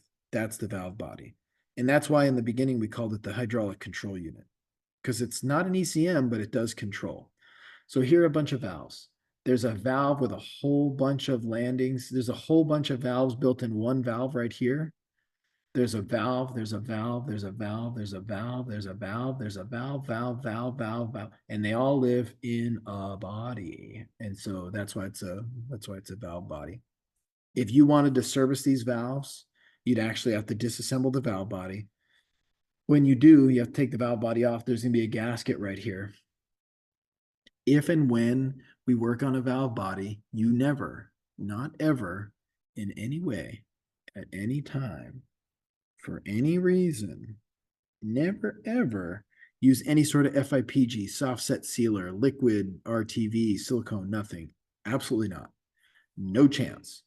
Any of that goop gets in here, this valve is sticking. Now you're going to not have an upshift, or you're going to have something. Okay. So this is always just a gasket. If you pull a valve body down, it's going to need the new gasket. Remember, I gave you the lesson on that Jeep where I got my butt kicked and I had like a couple check balls fall out, and I was like, oh my gosh, I'm never going to prove myself to this guy who doesn't really care about this that much. He wants to know if I have character. You see what I'm saying? Like I had a defective understanding. But taking a valve body down is no joke. You could all do it, but you ain't going to do it at 3 o'clock while the customer's walking at the bank and you tell them it's only going to be another half hour. Okay. Don't even try that. Go at this with good preparation to prepare for a good outcome. It's not the Hail Mary play. You don't need to bomb that ball to the end zone and hope somebody comes up with it. So with that being said, you probably will never replace a valve body, but that can change, and it has changed in the past. There have been Toyota technical service bulletins for replacing a valve body. Also, if you change manufacturers, which I don't recommend, or someday you end up in an independent shop, or maybe you start your own thing and you're buying cars at auction and fixing them up and selling them, a valve body is something that you could do. Okay. The only reason that you'd be in there to do a valve body is if you have a physical problem in the valve body. So a valve body doesn't apply, doesn't hold the sun gear. A valve body sends the fluid to the part that's going to hold the sun gear. Make sense? So you could have quite a few issues here. Let's just say this valve were to stick, it's going to cause something. What valve is that? Kind of like I said earlier, I don't know what valve that is. If you were to talk with Rigo would be like, oh yeah, that's the 1-2 shift valve. Like, all right, cool. I didn't know that. Your general technician is not going to know this. This valve body, I actually don't even know what this is off of. So one valve body is different than another valve body, is different than another valve body, depending on the transmission.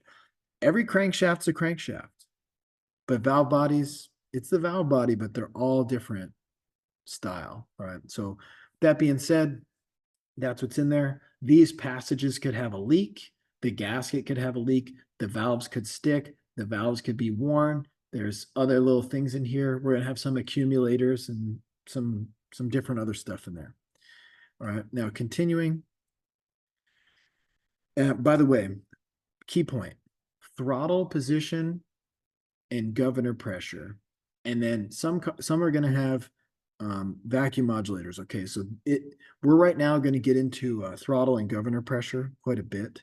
You need to not only know what those are and know how they're made, but you definitely need to know this. I heard they changed the terms for those on the ASE or something like that. Throttle and governor mostly are true. They might, I got that built in where we're going to talk about throttle pressure, but then we're going to flip it to vacuum modulator or modulator pressure, and you'll be like, oh, okay, I got it. But if I didn't walk you through, they'd ask you one question on throttle pressure and one question on that and modulator pressure, and you'd be like, the heck is that? They're pretty much the same thing. All right, but I'm gonna break it down. So if we had overall pressure, high pressure concerns, like let's say we just had too much line pressure, that would be caused by potentially additional engine load. Having too much line pressure could cause a couple different things. Like it could have our fluid get warmer, but it could also have our fluid get cooler too, depending on what we're doing. Slipping transmission components make heat. So we don't want them to slip, but then at the same time, if we're constantly, holding it in gear longer before we shift, that's going to heat it up. But a big thing right here is shift quality. So I want to talk about shift quality. Shift quality is how it feels. That's not when it occurs, it's how it feels. So if let's say it's you're gonna go get your grandma, and your grandma's old, and you're gonna take your grandma out for a drive. Do you want really hard shifts so that you can give grandma whiplash? Somebody's gonna say yes, but I'm just gonna say Yes. no. No, Nate, no. You want soft shifts for grandma. So how do you ensure you get soft shifts for grandma? How would you manipulate your automatic to try to get it to soft shift? Low RPM. Yeah, you're gonna have like low RPM, you're gonna have low throttle, it's gonna shift early and soft, but the shift quality part is the soft part. Okay, so shift quality is how it feels. Now, if you want to race, you want firm shifts. Bang, bang, bang.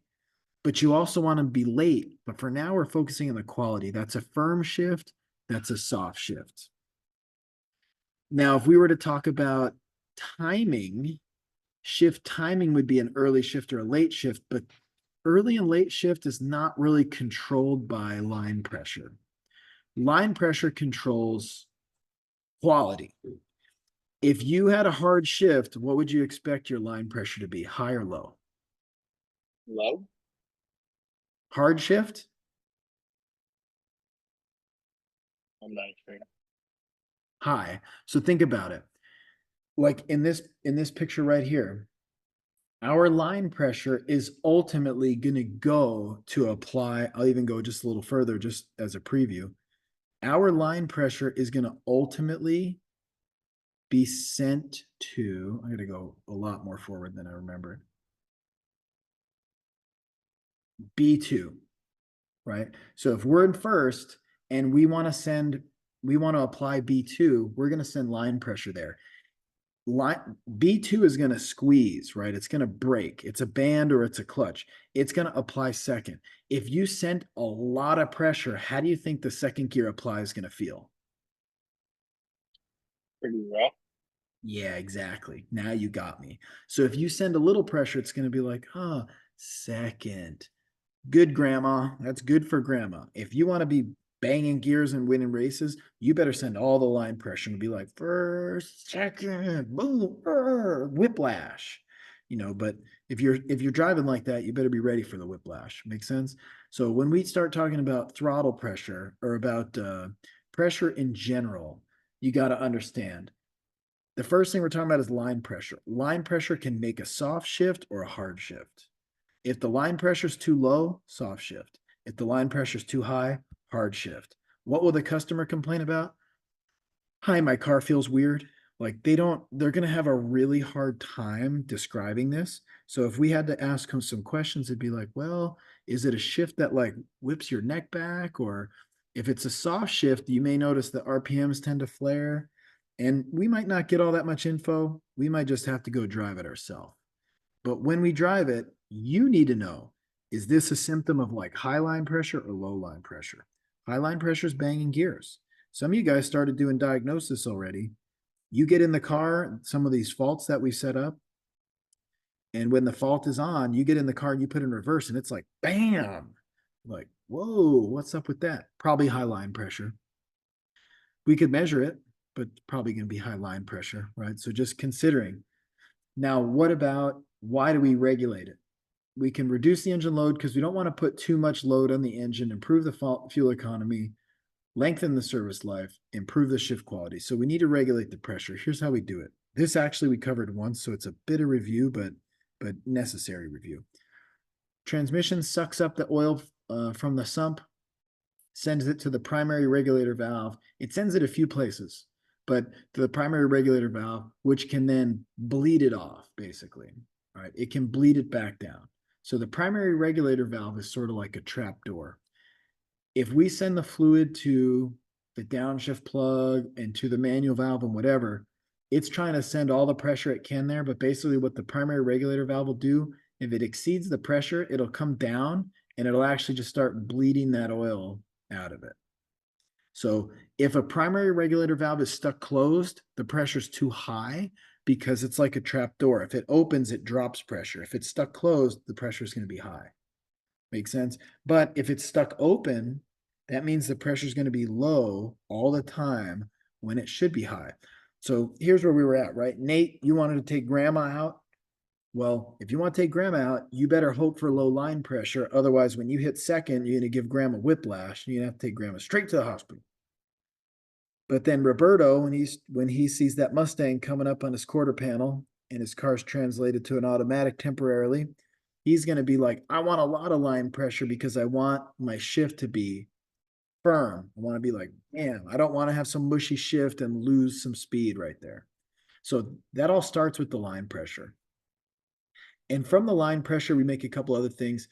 We'll make converter lube pressure. That's going to fill our torque converter up.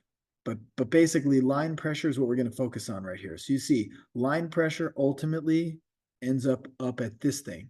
What do you think this thing is? You recognize those? The gears, like drive and stuff. The manual valve. So exactly. Line pressure comes in. If you're in park or revert, park or neutral, this fluid just generally going to circulate.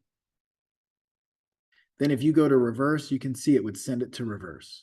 If you go to drive, it's going to send it to drive. If you go to second and low, it's going to send it a different place, right? So depending on where your shifter is, it's going to allow that line pressure to pass or not to pass, kind of like Gandalf.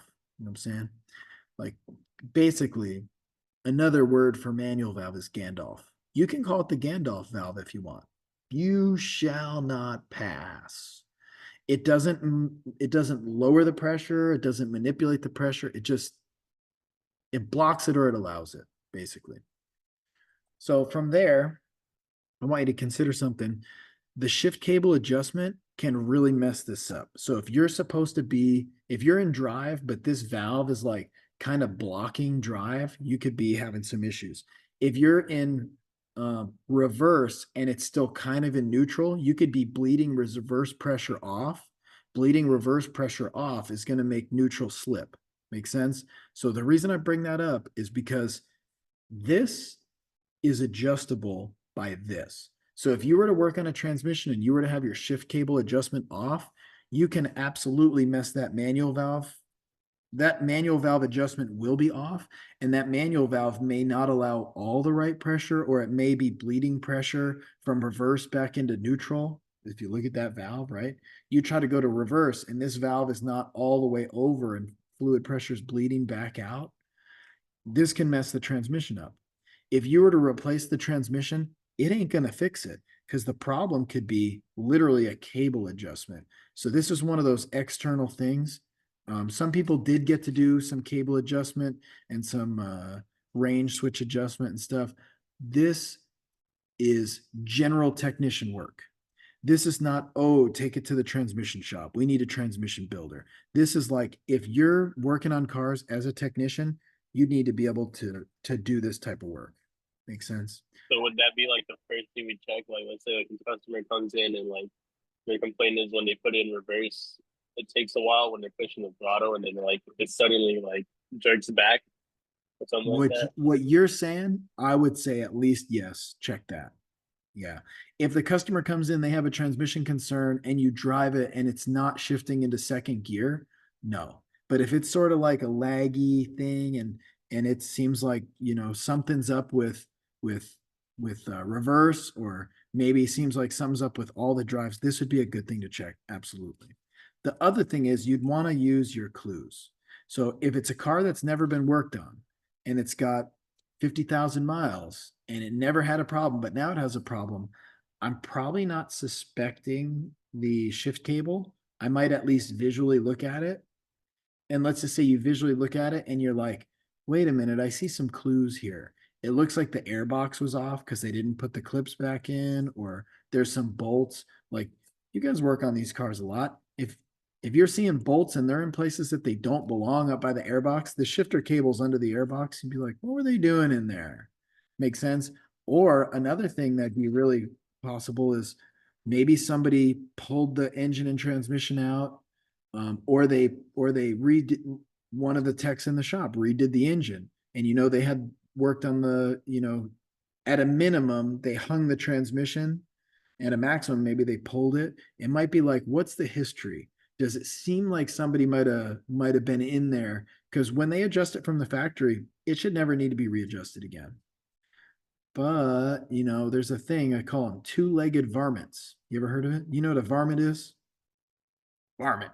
These, I'm gonna tell you, I had some pretty good looking peaches like a month ago, and the varmints took them. They're like, the varmints. What do you, I mean, they're just varmints. All right. The varmints I'm talking about have 4 legs and a puffy tail, broke branches and everything. What about a two-legged varmint? What do you know that's like a two-legged? Human. Exactly. Two-legged varmints means somebody else was in there working on the car. From the factory, it was probably good. But if somebody else was working on it, then it's sort of like, I don't know, did the two-legged varmints get in there and mess up the adjustment? You see what I'm saying? See the lesson there? So use your clues. Additionally, sometimes you can get a clue on this if you put in TechStream and you look at the park, reverse, neutral, drive, low position, the range switch, and sometimes even you can use the indicator on the dash. You can sort of get an idea if it's in the right position by just moving it. But worst case, pull the airbox off and look for this adjustment. Are there, you know, is it clean because the cable was replaced? Are there some clues? Cool. Now, an additional one that we're going to jump into and spend some time on is the throttle valve. I want to make sure I'm clear. Throttle valve is not on a modern transmission. This is kind of how things started. The throttle valve has a cable that comes from the actual throttle body. So if your throttle body is open, it's going to pull on this cable, and that cable is going to go down to the transmission and open up a valve. So as soon as you hit the gas pedal, whoop, and the throttle's like, rah, and the transmission is going to be like, they're all working together, right? So your foot would control both the engine throttle and the transmission throttle valve. Cool. Sometimes it could be other linkages, whatever, but the throttle valve is gonna do some different things. But basically, if you have a lot of throttle pressure, it should delay the shifts. If you have a little throttle pressure, it should make the shifts early. So there we are. Nate goes to pick up grandma. You're not going to give it a lot of gas, and it's going to upshift early. And by the way, it's going to upshift soft, because this is what's kind of interesting. The throttle valve has an input to the line pressure. So throttle valve is kind of funny. The throttle valve does 2 jobs. The throttle valve helps control the line pressure, but the more important one that we're going to talk about right now, it's going to control when the shift occurs.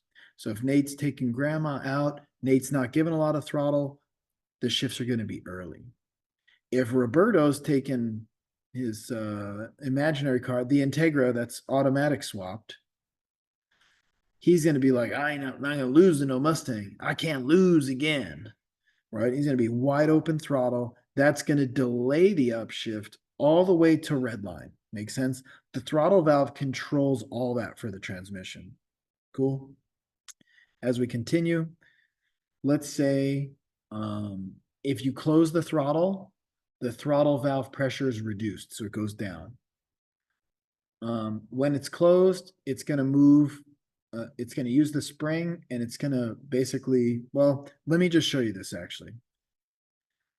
Looking at this, close the throttle. If you see, this valve went to the left. When it goes to the left, it's going to do a couple things. One, it's going to lower your line pressure, and we covered that, but it's going to be, more importantly, your throttle pressure is going to be minimum. So if you have line pressure coming in, it's going to make it into throttle pressure. If let's say you give it some gas, line pressure is going to come in, it's going to make some throttle pressure. How much? I don't know. Let's say in this case, let's make percentages PSI. Whether it's accurate or not, I don't actually know, but in this case, it's going to be. If you're at 0% throttle, how many PSI are you making of throttle pressure? 0. Exactly. If you're at 50% throttle, how many PSI are you making for throttle pressure? 50. Bingo, you got it. Right? So that's what the throttle valve does. This is a lot of words, but that's what it does. Make sense? So our throttle valve is just literally going to take our throttle position and make it into a pressure that we call throttle pressure. 50% throttle makes 50% throttle pressure. Cool. That's the whole job of this valve. Essentially, it takes your mechanical and it makes it into hydraulic because we need hydraulic. The valve body speaks hydraulics. Give me a hydraulic pressure and I can do some stuff with it. Cool. Now I want you to think about something. If the cable's adjusted with too much slack, you know what that means? It's loose. It's sloppy. You're going to go 50% throttle, but like 10 of that percent is going to be lost because the cable's sloppy. So if you're 50% throttle, but 10% of that is lost due to sloppy slack cable, what's your throttle pressure going to be?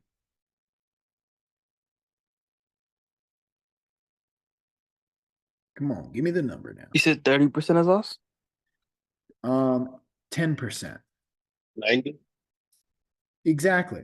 So if you think about that, it's always going to be, I guess I could have made that more simple. So if you're losing 10% because of looseness and you go wide open, it's only going to give you 90. If it only gives you 90, but you're expecting 100, your throttle pressure is lower than it should be. That's going to make your shift early, right? Because when you're at 100, you're expecting a red line shift, but when you're at 90, it's going to be a little earlier than red line, huh? When you agree? So the shift is early. Additionally, poor downshifts. What that means is like you punch it wide open and the thing's like, nah, I'm not going to downshift. Roberto's only at 90% throttle. See, so a loose throttle cable, not the one that goes to the throttle on the engine, but a throttle valve cable to the transmission would cause these two. Throttle valve pressure is too low. That's early shifts, poor downshifts. But additionally, I want to add something. Remember, the throttle valve also has a say on line pressure. The higher your throttle pressure is, the higher your line pressure is. So if your throttle pressure is too low, your line pressure is too low. How's that going to make your shift feel? Shift feel, Delayed. shift quality. What'd you say? Delayed. Delayed is timing. All right. So what we talked about timing right now, slack is going to make too much slack is going to make your throttle pressure too low. Your shifts are actually going to be early. But how it feels, remember how it feels is like firm or soft. If you're at 100% throttle, but it only thinks you're at 90, is that going to make it shift harder or softer? Softer? Yes, exactly. So your shifts are going to be early and soft, and your downshifts may not even occur. Make sense? So that would be too much slack. Okay, now we'll visualize that. Here's what happens. You pull on the cable because you go wide open. That's going to ramp this valve up more. That's going to make more throttle pressure. That throttle pressure is going to, this is also your throttle valve. So your throttle pressure is going to be battling for when the shift occurs, right? So if it's battling for when the shift occurs and it's too low, that's going to mean the shift is going to occur early. But also, when you went to wide open throttle, this thing should have been ramped way up. It should have increased our line pressure tremendously, but it didn't because a bunch of that movement was lost to slack in the cable. So now you're going to also not have enough line pressure, right? So this is going to be an early shift and this is going to be a soft shift. It's going to be kind of sad. And that's kind of what this is saying. So the throttle pressure is going to go to the shift valve, and it's also going to the secondary regulator and primary regulator valve, which control the line pressure. It's kind of an interesting little circle it does. Then again, here's your throttle adjustment. If it's too loose, low line pressure, early and soft shift. Cool. But what if it's too tight? Think about that. There's the answer, but think about why would it do that? You're like, hey, grandma. Nate says, let me pick you up. I'm going to take you out. And there Nate is giving the car 20% throttle, but it thinks it's 50% throttle. It's going to hang in gear. You want to talk about delayed? That's going to be a late shift. It's going to be like, you're like, why isn't it shifting? It thinks that you're giving it more throttle than you actually are. So it's delaying the shift to get you up into peak power red line. But you don't want that because the throttle cable's adjusted too tight. It thinks that you're in closer to wide open throttle. But also, because remember, it controls line pressure too through this primary and secondary regulator valve. What's your line pressure going to be? It thinks you're closer to wide open. Isn't going to increase your line pressure. How's that going to make your shift feel? How's grandma's neck? Bam. Ah, Nate, what's wrong with you? Why'd you pick me up? I don't want to ride in your car anymore. I always get whiplash. Make sense? So a messed up throttle cable that's loose, early soft shift. A messed up throttle cable that's too tight, late and hard shift. Make sure you know. We can ask that in 10 different ways for ASE. Now, what the heck is a vacuum modulator? Told you I'd tell you. We could run a throttle cable down there, but it costs a little bit of money and it's kind of janky. And so this is janky to me too, by the way. But instead, they'd run a vacuum line down there. And the vacuum line would go to this thing called a vacuum modulator. Now, you guys have done some engine stuff, you've done some brake stuff, so you should know. But to be thorough, when your engine is wide open throttle, how much vacuum do you make?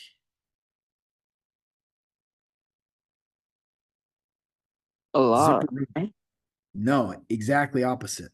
Think about it. You're wide open throttle. If your throttle's wide open, there's nothing stopping all the air in the world from coming into that intake manifold. So you don't make a lot of vacuum because your throttle's open. Now, when your throttle's closed, your piston is trying to suck the air in and your throttle's closed and it's going to draw that intake into a vacuum.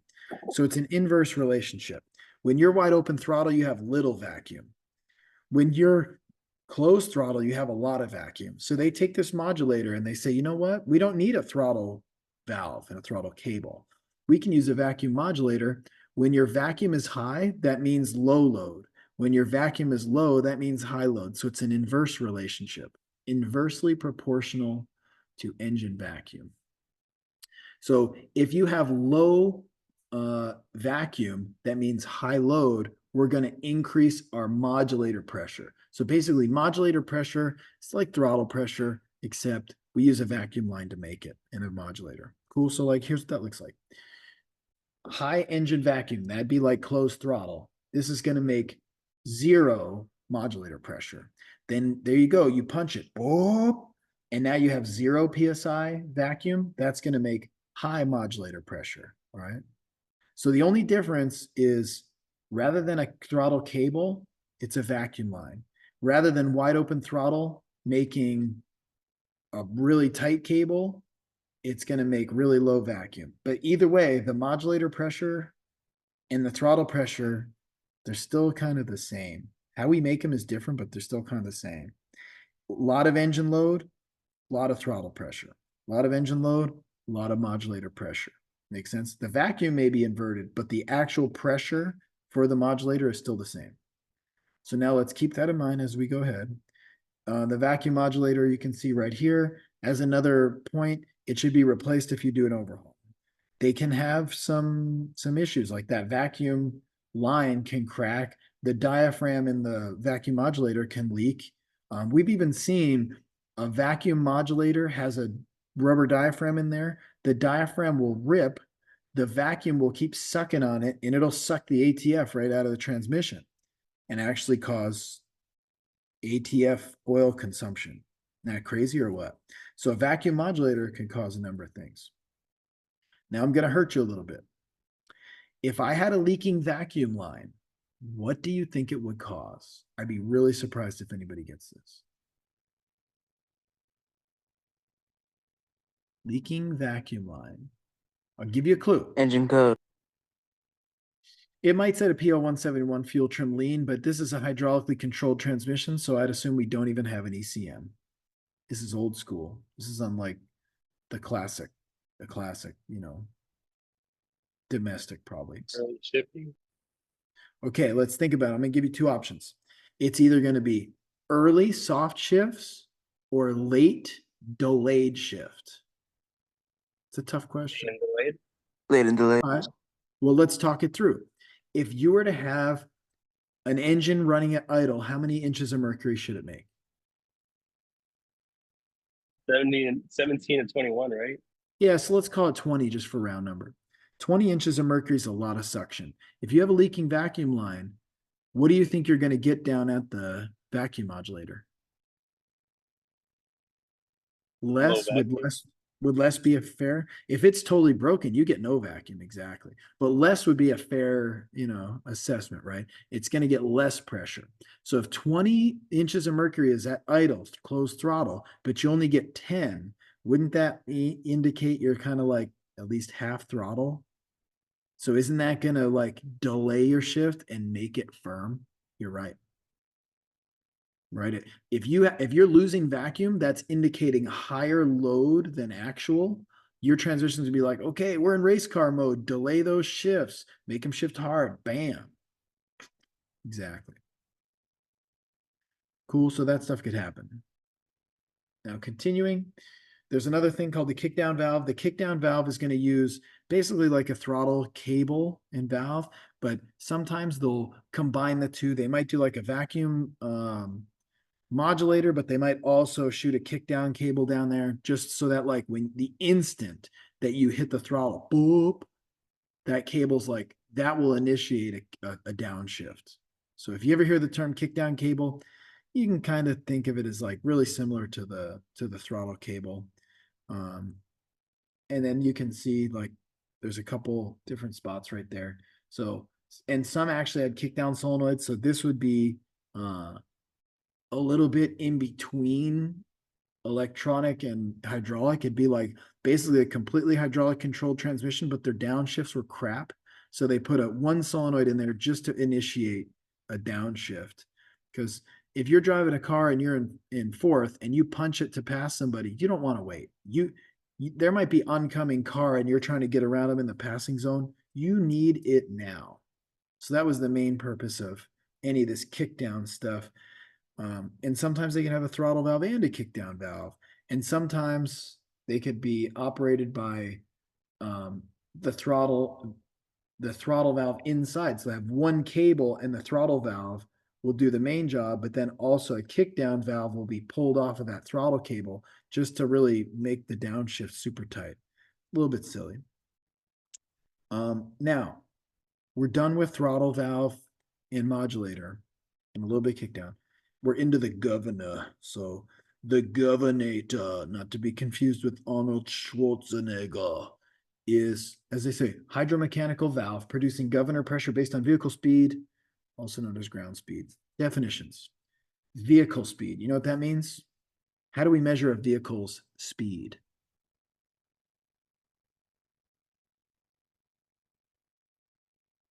The What's the cluster. unit? Yeah, the instrument cluster. And what does it read in? In America. Miles per hour.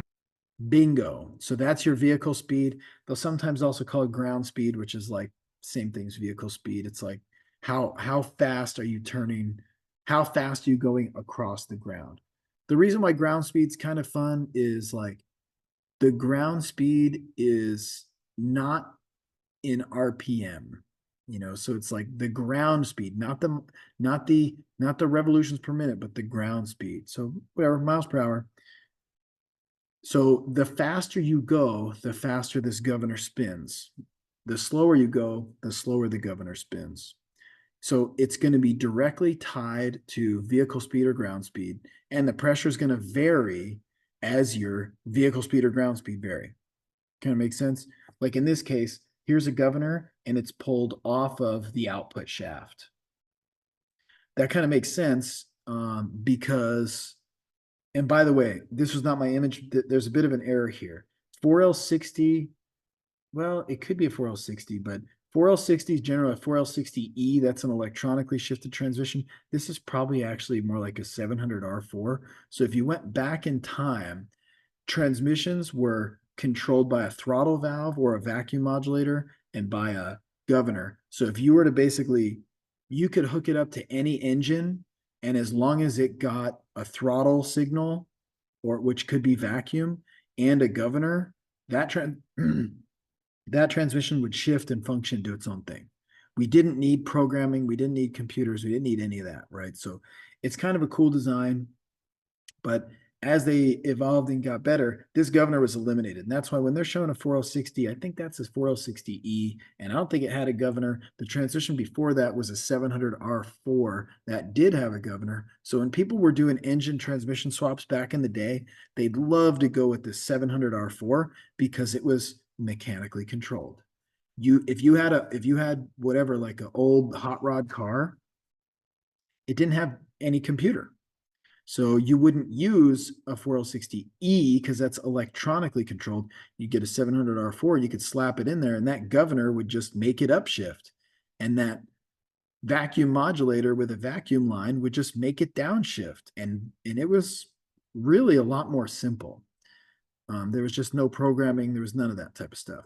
So with that being said, this is how the governor works. So if you were to spin this, Roberto, I want you to try this later. Get a big bucket of water, but it has to be water from the toilet. If you're going to spin the bucket really slow, spin it up over your head, and you're going really slow, what's going to happen? It's gonna come back around. Still. You're going to find out. No. What happens if you spin it really fast, though? It stays No, in the water comes bucket. out. It stays in the bucket. So you all understand centrifugal force already. The governor works on the same concept. So if this governor is spinning really fast, these weights right here are going to try to spin outward. As these weights spin outward, it's going to lift this center part more, and it's going to end up making more governor pressure. So it gets line pressure in, and then depending on the position of this shaft, it puts out governor pressure. If you're going 0 miles an hour, how hard are these weights trying to fly outward? Like this. 0 miles an hour. It ain't spinning, partner. So if it's not spinning, the weights are all the way in. The weights all the way in push this all the way down. That means you get 0 governor pressure. As you start to go a little faster, right, these weights start getting pulled by centrifugal force. As they pull out, it lifts up. And as it lifts up, it allows line pressure to become more governor pressure.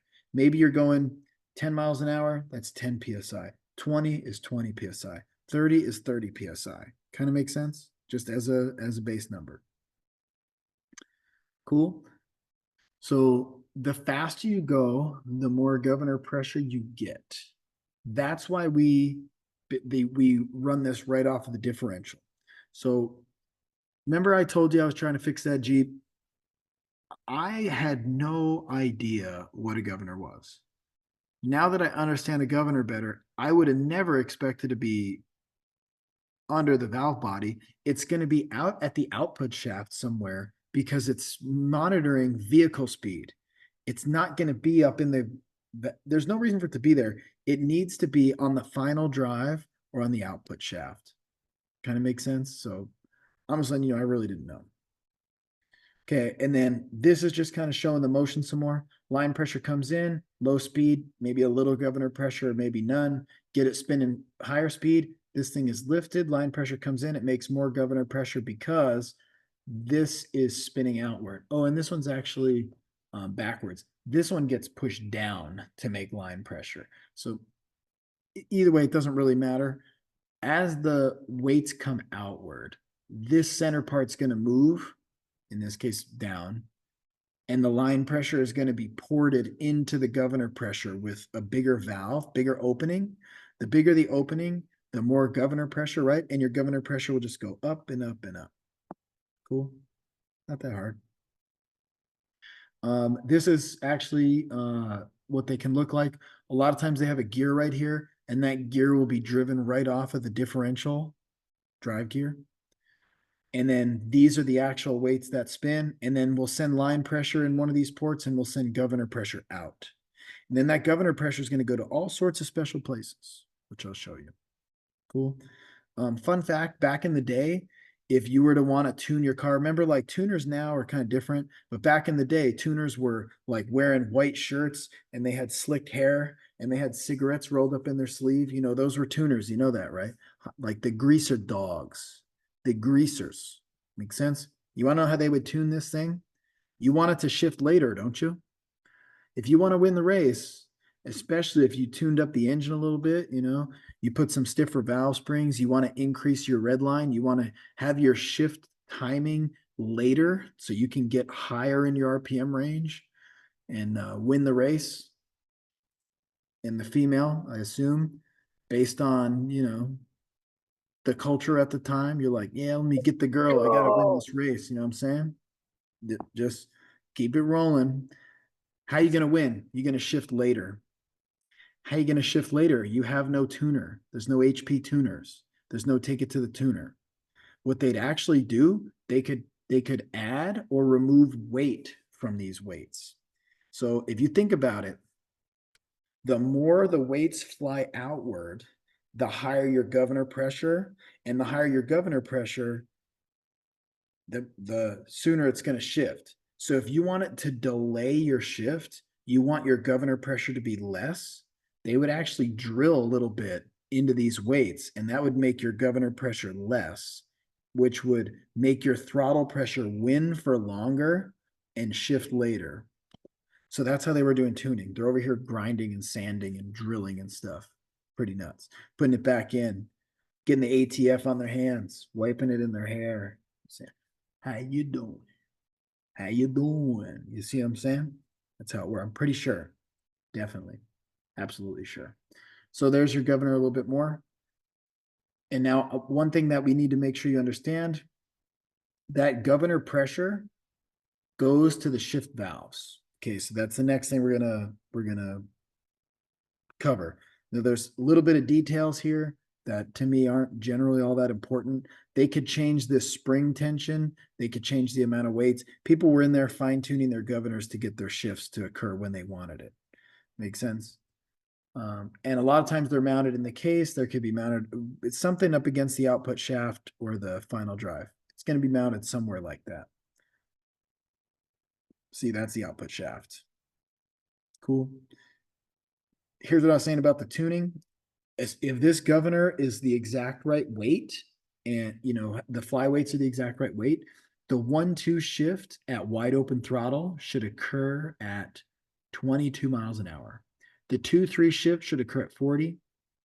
The 3-4 shift should occur at 57. Cool. What if we were to have governor pressure too low? You think you can understand what would happen here?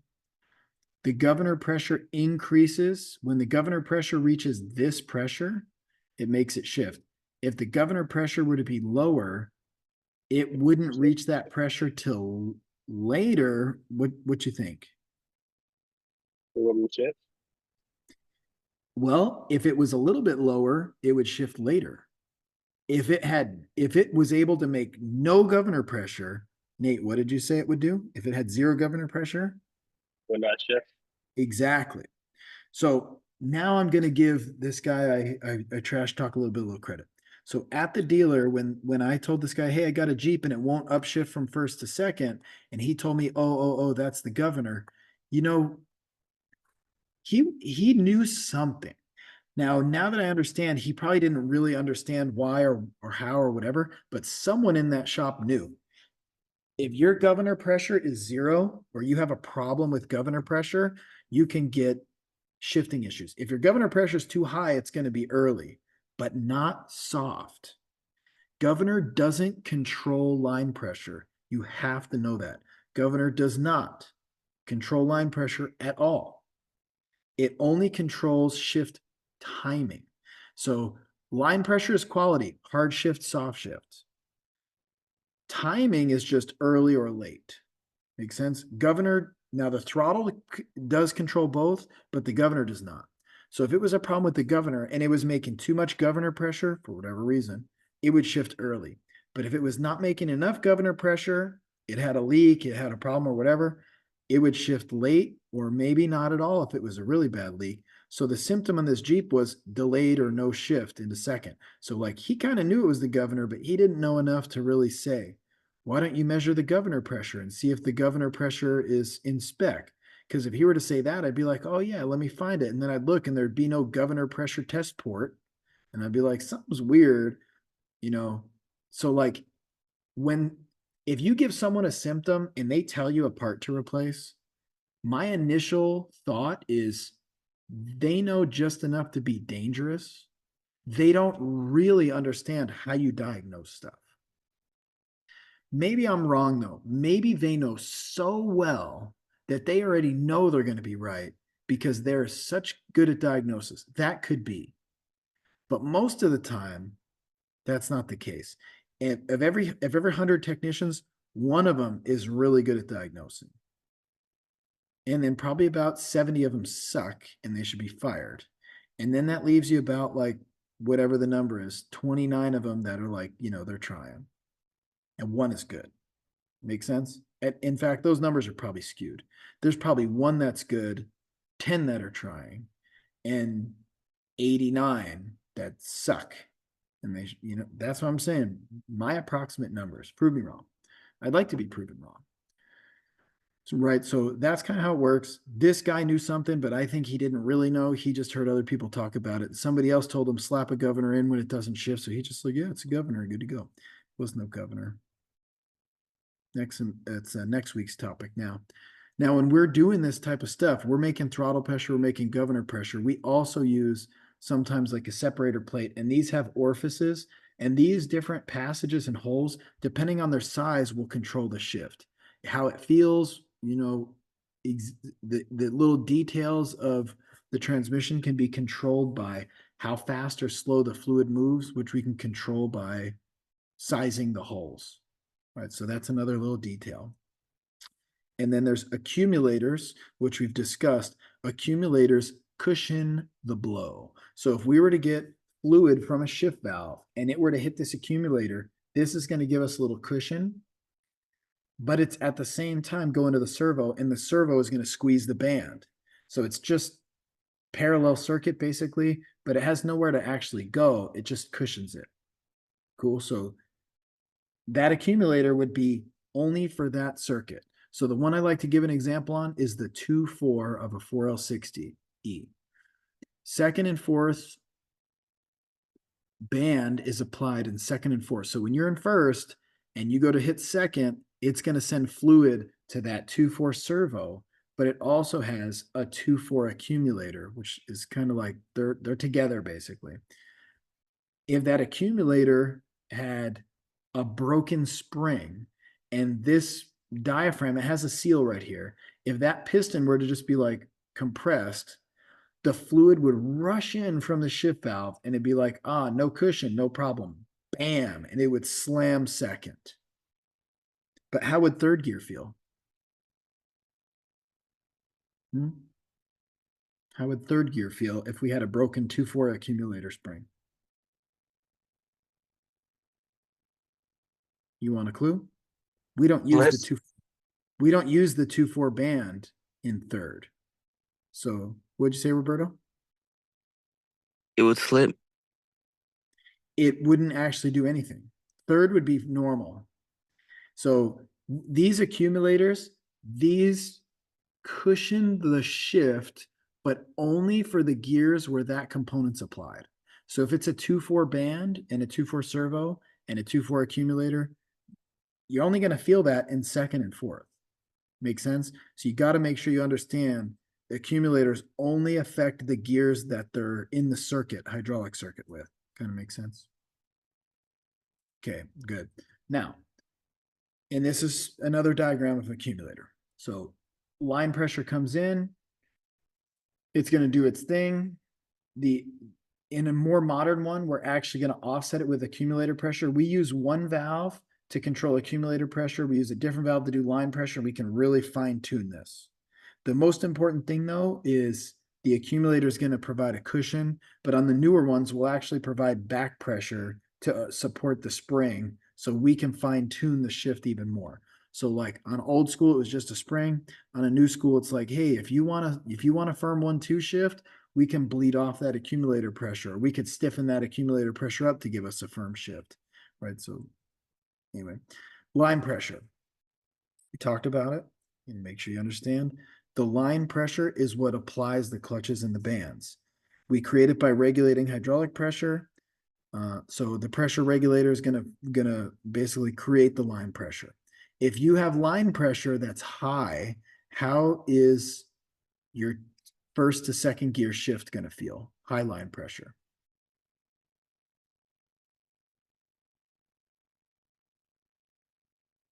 Nate and Roberto, you were the examples. Who had high line pressure? Who got the whiplash? My grandma. Nate's grandma. And what caused said whiplash? Nate. Line pressure. Yeah, the line pressure was high, and it was probably Nate because Nate was at wide open throttle, and that makes high line pressure. So you did it, Nate. It's your fault. You need to take care of her now, forever. And you should. So line pressure that's high makes that whiplash. Bam, right? Okay, that's the 1-2 shift. How does the 2-3 shift feel?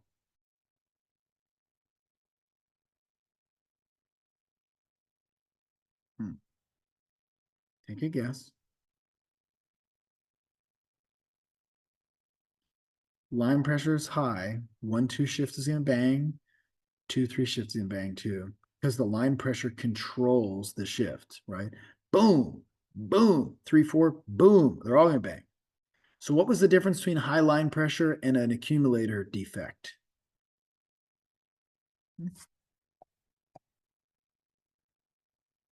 The accumulator only affects the gears that component is active. So if this is the 2-4 accumulator, second bangs and fourth bangs, but third is normal.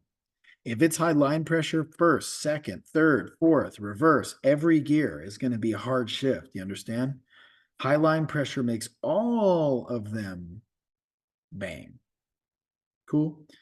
And then here's how we make it. Like I was saying, pump pulls the fluid. Pump is going to go a couple different places. The fluid's going to go a couple different places. We can use this primary pressure regulator, this main pressure regulator, to fine tune our line pressure. Cool. And that's what we're going to do. What is ultimately controlling this primary pressure regulator valve? Well, one of the most important things is going to be, what's that right there? What the heck is that? Can you see that? Modulator pressure. All right. What controls modulator pressure? The throttle. Exactly. That's why I'm saying if you had a problem with your throttle cable, it will mess up your line pressure. And it will mess up when your shift occurs. So throttle pressure and modulator pressure, lump them together, will affect timing and quality. It can make it, if it's too high, it'll make it late and hard. Bam. If it's too low, it'll make it early and soft. Make sense? So that's why throttle affects both. And this is how line pressure is generated. It's generated basically by the pump and stuff, but the main input there is going to be actually your throttle. Cool? Makes sense? Governor pressure, though, you don't see governor pressure on here, right? Governor pressure doesn't make line pressure. Governor pressure only controls shift timing. when the timing occurs, not how it feels when it occurs. Cool? You get me? So if you want to test line pressure, you can hook a gauge up to it. So that's something we're going to be doing this week now in the diag. You're going to be doing quite a few diagnoses, but one of them at least has to be checking line pressure.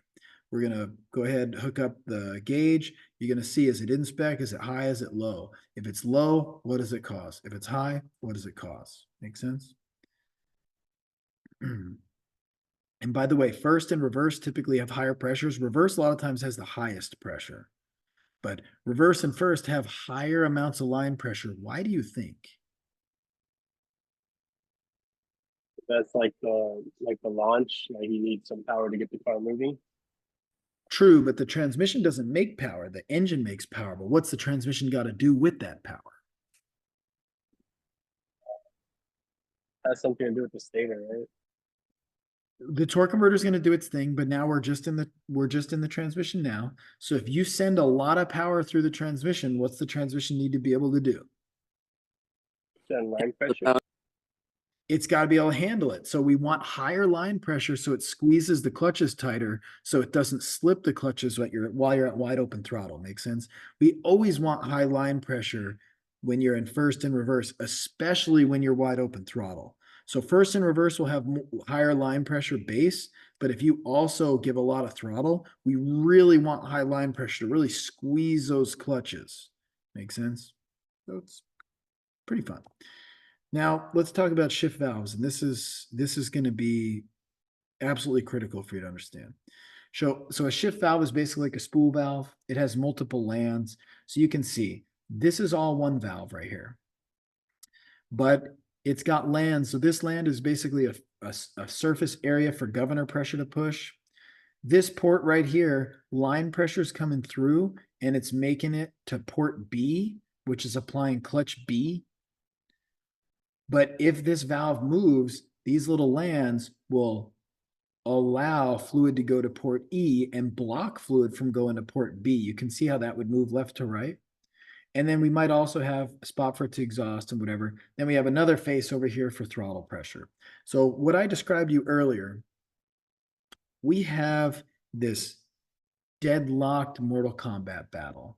We pretty much have throttle pressure, in this case, trying to push down. We have governor pressure trying to push up. What that looked like here, throttle pressure trying to push right, governor pressure trying to push left. All right, so I'm gonna give you like a sample. Right now, what's the status on clutch B?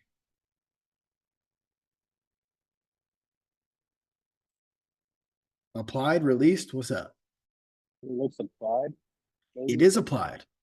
And it's applied by what pressure? Line pressure. Or Bingo.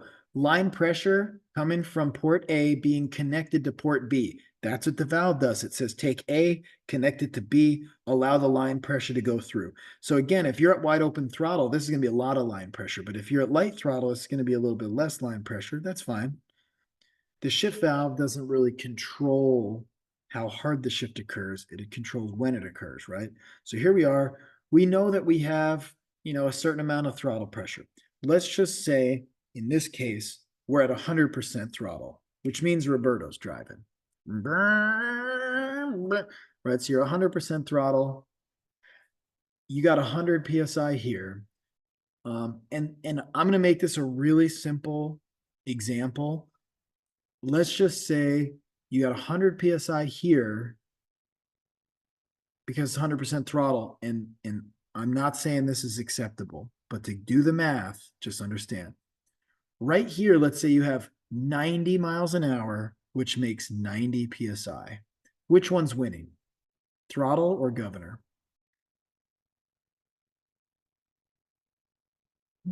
Throttle or governor? You got 100 PSI because 100% throttle.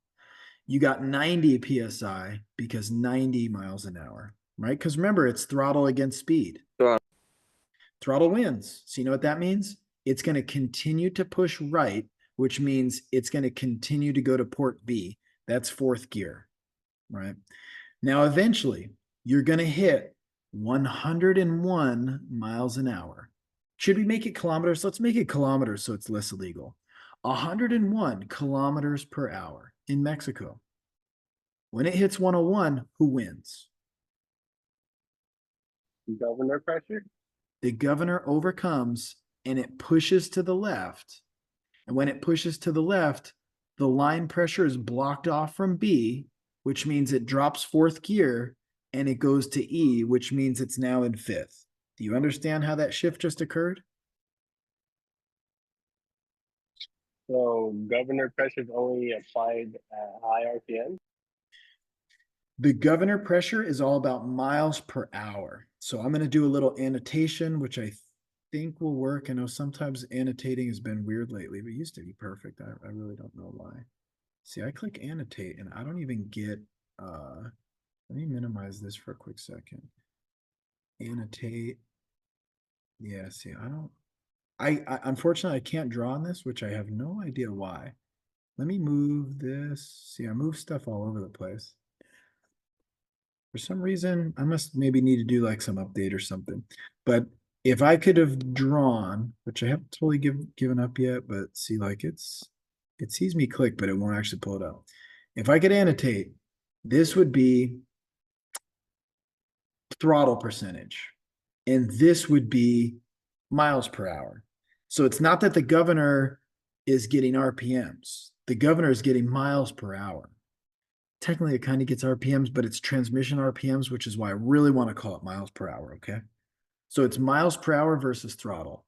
Let's just revert for a second. If you're in a manual, you want to run it up to red line, right? But eventually when you hit red line, you know you got to upshift. Otherwise, you're just going to sit there and be like, bam, bam, bam, bam, bam, bam, bam. Makes sense? So in your mind, you're like, let me hold it all the way to red line and then let me upshift. Well, this is going to do the same thing. If you're at throttle pressure, you're at 100%, it's going to basically hold it as long as it can. And then we have to fine tune the governor pressure. Like, remember we were talking about tuning with the greaser dogs? The greaser dogs have to fine tune throttle pressure, and they're going to basically make it so your throttle pressure is going to be the exact perfect PSI so that it's going to upshift right at your red line. Make sense? Kind of. It's a little bit. So throttle pressure is in line with line pressure, and then the governor pressure is just the timing of the shifts. Throttle. Okay, I understand why you're a little bit confused. Throttle pressure is generated by your throttle and it controls your line pressure. Yes, but we're going to ignore that for now because we're just talking about the timing of the shift. So behind the scenes, yes, your throttle pressure ultimately way over here behind the scenes does control your line pressure. But for now, totally forget about that for now. All we're trying to do is say your throttle pressure is trying to push right and your governor pressure is trying to push left. And if it stays right, you're in port B, fourth gear. And if it moves to the left because your governor pressure eventually wins, then all of a sudden the fluid is going to go to port E, bang, that's your fifth. Makes sense? So these two are battling not for how it feels, but when it occurs. So that's called shift timing. When it occurs is shift timing. Make sense? Throttle versus governor, like this. Throttle, governor. They're both fighting for moving that shift valve. When that shift valve moves, it shifts. Kind of cool, makes sense? I think what'll make sense is as we continue.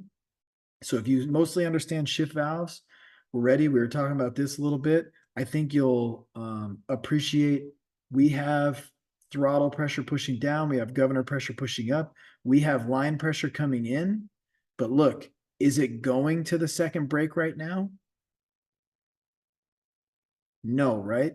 How would we make it go to the second brake? Well, it's blocked off in this spool. If we were to push this valve up, the line pressure would go to the second brake, to B2. Okay, so we're going to show that in just a second. But if you can visualize that, you could say, okay, line pressure's coming in. This valve doesn't raise the line pressure up or down or anything. All it does is it lets line pressure go or it doesn't let it go. And this shift valve in its current state, would you say, is it letting it go or not letting it go? Not letting it go. Exactly. So it's not letting it go. And how would we let it go? What would we have to do? Release pressure. Applying line pressure or governor pressure. Governor pressure would have to increase. That will lift the valve, and then the line pressure, boom, will make it to the brake, B2 brake, right? So in this one, we're showing first, but we're going to apply that a little bit more. Additionally, though, we talk a little bit about some check valves and some spacer plates. Remember, we talked about the orifices on that spacer plate, how the orifices can control it. Well, when we want to do line pressure to the clutch, a lot of times we'll send it through like an orifice, and that'll control the exact speed of the fluid, which will control, the detailed timing of the shift. So if we want the shift to occur just a little bit later, we could slow it down. Or if we wanted to get it to occur a little bit sooner, we could speed it up. So they'll fine tune the timing using potentially an orifice, a fixed orifice. Cool. Now, here we go. And this one's shift valves. Okay. This one's just a little bit more showing it in a circuit. And then we're going to go shift by shift, gear by gear. Every single gear is going to get shifted. So right here, if we were to just look at the ports, we have that governor pressure coming in. The governor pressure is trying to push up, right? The throttle pressure is trying to push down. This line pressure is trying to go to the next gear. But like in this case, it can be like ready to go to number 2. And then when this valve gets lifted up, see, it can go down and then go up to the C2 clutch. But also this 2-3 shift valve, they depend on the exact type. Sometimes they have a 2-3 upshift valve, or sometimes they have a second, like a 3-2 downshift valve. But like in this one, for example, this one does both. So if we want to do an upshift, cool. But if we also want to do a downshift, sometimes what they'll do is they'll use that kickdown cable, and that kickdown cable will actually help this shift valve move quicker to get this shift valve to downshift. So if we want a downshift, we'll use kickdown pressure in this older school, right? So remember, on the mechanically controlled transmissions, it's hard for them to precisely control it because they have no electronics. They have to use all mechanical, right? So there's your shift valve. And then this is kind of just showing like a downshift plug. So overall, upshift, upshift, upshift, but sometimes we'll do something different with a downshift. Now, pause that for a little bit. When we're in park, you guys know, if you're in park, line pressure goes up to the manual valve, and that's it. It just dies there. It doesn't go any further. If you want to get it in drive, you have to put this into drive, and then I want to point something out. The fluid will go up to the 1-2 shift valve. By default, the 1-2 shift valve is in first gear. Kind of makes sense.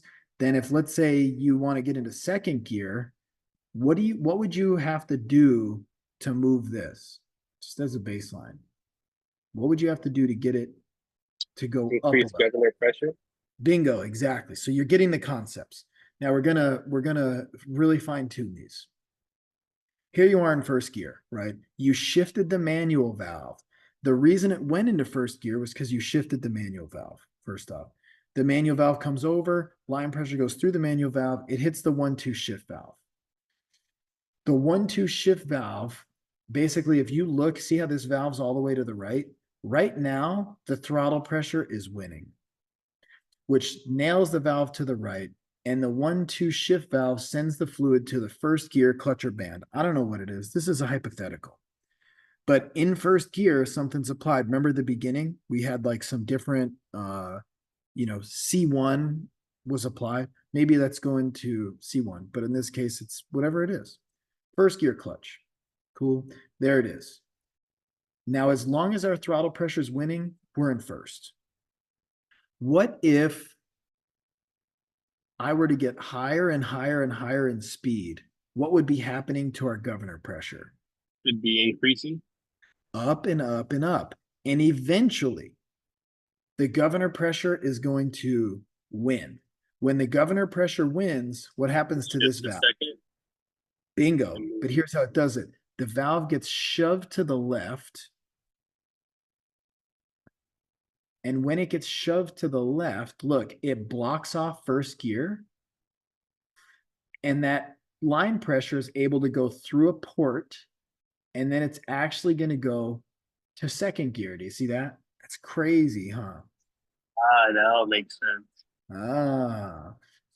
Now we're in second gear. And your governor pressure is still the same. But the thing is, we use a different piston size and we use a different spring tension right here. So your throttle pressure just got a huge advantage. Now to actually win, your governor pressure has to be much higher to make the 2-3 shift than it did to make the 1-2 shift, right? Because we're using different springs and stuff. Cool. So they both control shifting. It's just a matter of like which gear it is.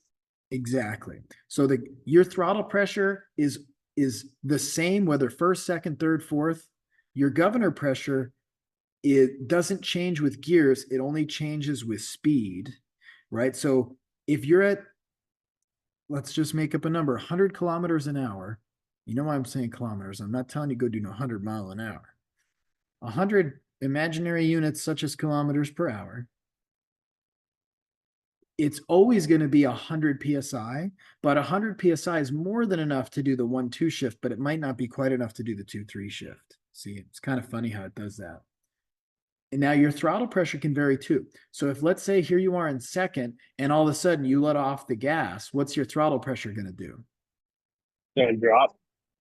You ever notice if you let off the gas, sometimes it'll initiate an upshift? Yeah, like my older car with the automatic transmission.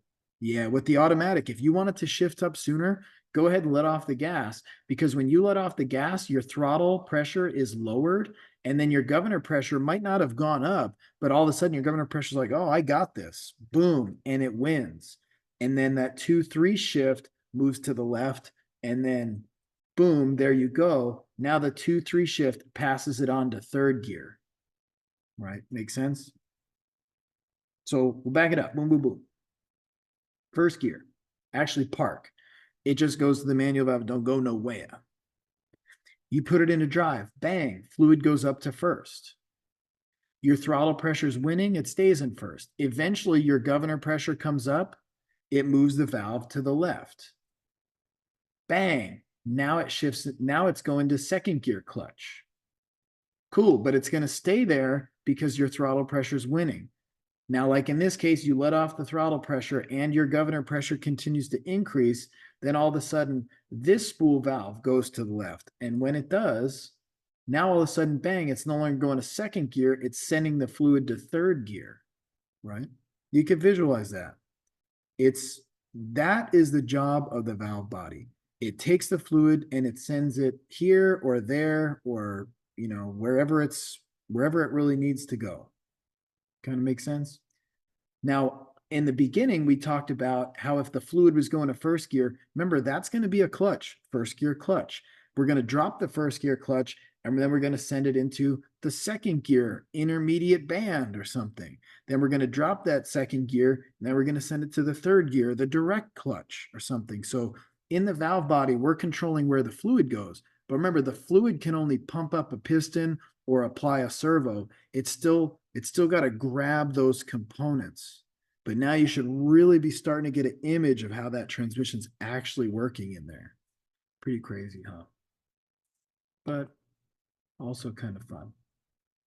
Now, when we want to go to reverse, you can't go from third to reverse, right? You got to slow down. Then you got to move that manual valve. Your manual valve is no longer over here sending fluid to first. It blocks first off on purpose. And then it sends fluid to reverse specifically. When it sends it to reverse, it's going to go something like here, right? Maybe this goes to the reverse band, something along those lines. It's going to go to something that applies reverse. Cool. And then from there, because that's talking all about shift timing, right? That's when the shift occurs. It occurs early, it occurs late. It occurs at 20 miles an hour, it occurs at 30 miles an hour. That's all timing. Then just to cap, we also have to worry about the secondary pressure regulator valve.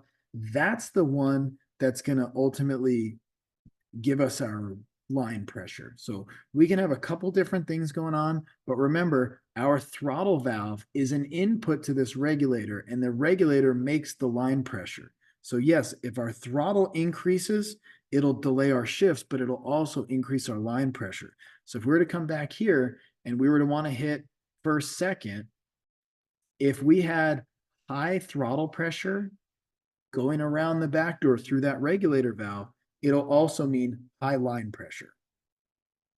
So your wide open throttle, it's not only delaying this shift, it's also increasing the line pressure. So when it does shift, it's going to be late and it's going to be firm. And that's what you want if you're a wide open throttle. But that is definitely not what you want, Nate, when you pick up grandma. So you better not give it a lot of throttle because you want lower line pressure and you want a soft, early, nice shift. Make sense? And the transmission is going to basically figure all that out for you. You just have to, push the gas pedal and the automatic will do the work from there. So it's pretty wild. Now there's a few different additional valves. Sometimes we do some stuff to fine tune it. So like a shuttle valve sometimes would be, we can manipulate. In a lot of ways, the shuttle valves are kind of similar to the shift valves, but sometimes they'll call them spool valves or shuttle valves. So they do a lot of the fine tuning of the shift. So if we went through a shift valve and then we went through a shuttle valve, we may actually move the shuttle valve to get pressure through quicker, or it all depends on what the issue is. But they can add some valves to fine tune it. Sometimes they'll even put valves in to make the component exhaust quicker. Like if, let's say we had first gear and reverse and we had to drop first to pick up second, but like letting that fluid pressure drain back through is too slow. We could put a shuttle valve in and we could flip the shuttle valve real quick and exhaust it rapidly. So there's different ways that we would use the shuttle valve, but there's also some other ones like an abuse valve. Sometimes you'll see customers and they'll be like in drive and they'll throw it in reverse while they're still going forward. Sometimes that's what they'll do. They'll put a abuse valve in. So if your pressure is too high and it's hitting too soon, it'll actually bleed it off to help protect itself.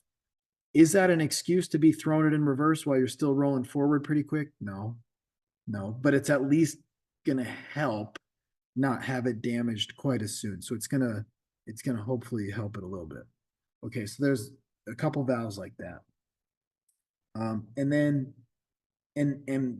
part of the reason I think that's important is like, if you were to have an issue with, let's say, a reverse abuse valve, if your reverse abuse valve got stuck open and it was bleeding reverse pressure, a reverse abuse valve that's stuck open to protect reverse could also make your reverse slip and ultimately damage your reverse clutches. So when we do our rebuilds, you got to not only look at the reverse, the reverse clutch or band, but you'd have to say like, oh yeah, this got a reverse abuse valve. I got to see if that valve is stuck too. And how would you know that? A diagram, right? This diagram, you can't even see this in detail, but this diagram shows all the valves, all the circuits, where it goes, how it goes, where it gets there, what it goes through, whatever. So if you're working on a transmission overhaul, you probably are going to do like your kind of routine. You're going to make sure the valves are free. The valve body is going to be very clean. Make sure everything's moving good. Make sure that all the gasket material is clean so that you can get a new gasket on. But if you were to have like more of a complicated one, let's say this one's continuously burning up C1, you'd really want to go to this hydraulic diagram and be like, all right, the pressure that goes to C1, where does it come from? Exactly what passages does it go through? Everywhere it goes. Because if C1's burning up, you might be having too low pressure for C1. Maybe it's bleeding off at this valve or that valve or this thing or that thing or whatever. So this is your equivalent of the electrical wiring diagram. If you are not getting the correct voltage at something, you need to look at the EWD, the electrical wiring diagram, or wiring schematics, right? It's the same on a transmission. If you're doing sort of more like a routine overhaul, you may not check real detailed into this, but if you got an issue, this is what's going to tell you everywhere that hydraulic pressure goes, where it comes from, where it's going, everything. All right, kind of makes sense a little bit. And then this is going to be specific for that transmission or transaxle. So you'd have to find the diagram for the one you're working on, and it's in service information. So it's a pretty valuable thing. Now, when we get into diag more, some of this stuff is in the ASE. So there's a thing called the time lag test. Sometimes they'll call this a garage shift. Let's say that you're in park and you put the transmission in drive. It takes a certain amount of time for it to go into drive, for it to be ready to move. We could time that. We could time that from one car to another car. And if it's delayed, there's a problem. If it's delayed, you can see it's measuring the time. Delayed engagements indicates either low line pressure or worn holding devices. How would you determine if it's low line pressure or worn holding devices? Give me an idea.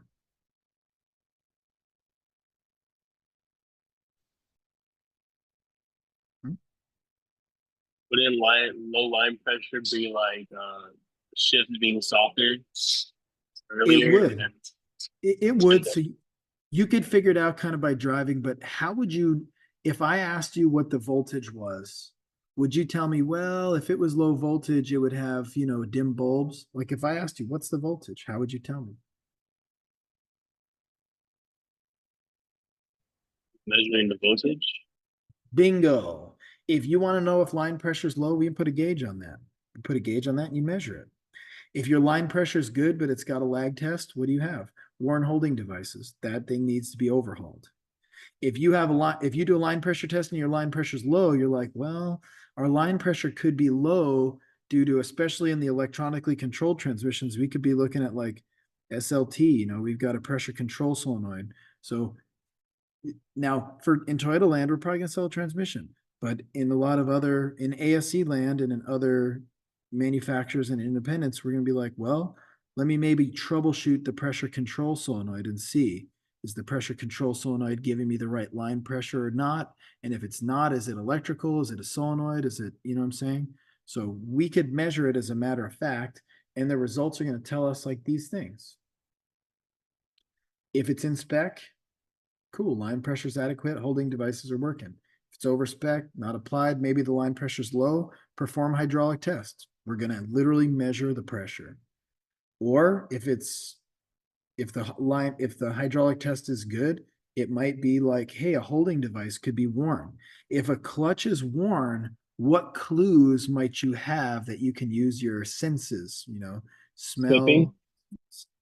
True, but let me help steer you a little bit. Because the only reason we're doing this time lag test, by the way, is if we have a concern. So if it's slipping, we already know something's up, but we're trying to get an idea, is it like a holding device? So if it's a worn clutch and the only tool you had was your nose, how could you get a good idea if it's a slipping component? Smell it. What are you gonna sniff it? You better check the fluid. So if you got worn clutches, the fluid will probably show that. Now you're going to understand why I was telling you about hey, if you want to do a transmission flush, there's a tiny possibility of a percentage of almost no possibility where it's going to free up a valve in the valve body and restore a shift timing concern. But it'd be really frustrating if a shop did that, because now you bring it in and they're like, hey, this has got, a shift concern. I want to check the fluid. Oh, the fluid's all brand new. What was the fluid like? I don't know. I changed it. Did you check? Did it smell like clutch material? Was the fluid all burnt? Because those were great clues to tell us if we have an internal transmission issue.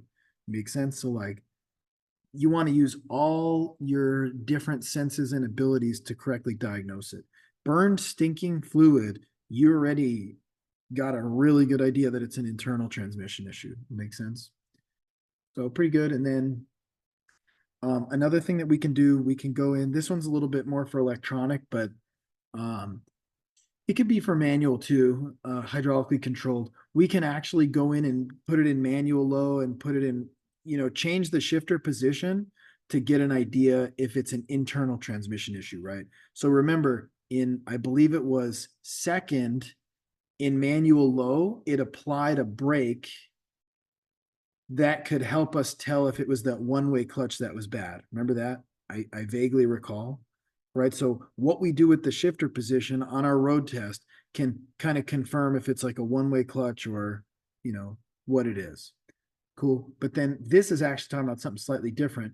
When we're doing this diagnosis, we can use tech stream. We can manually shift with the tech stream. We could check some other stuff, but I actually didn't intend to put that in there quite this early. So we can manually do some stuff on tech stream. And then additionally, we could check reverse line pressure, drive line pressure. And if you get really lucky, it'll have several other ports, like see some other ports. Ideally, if you had like the C1 forward clutch pressure right there, let's say this one was C1 forward clutch.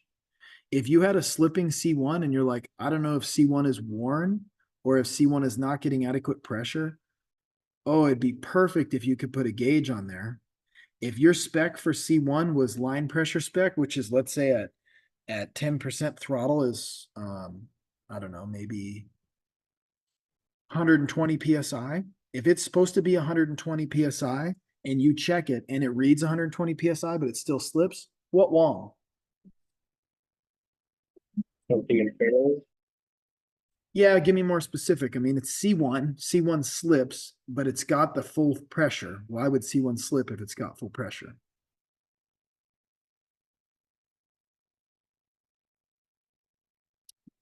It's a clutch that's slipping, right? Why do clutches slip? Because they're worn. Exactly. So if it's got full pressure and it's slipping, that sucker's an overhaul and C1's going to be worn. Whereas if you were to hook up that pressure port for C1, and it was supposed to be 120 PSI, but it only had 60, why do you think C1 is slipping? Not enough line pressure.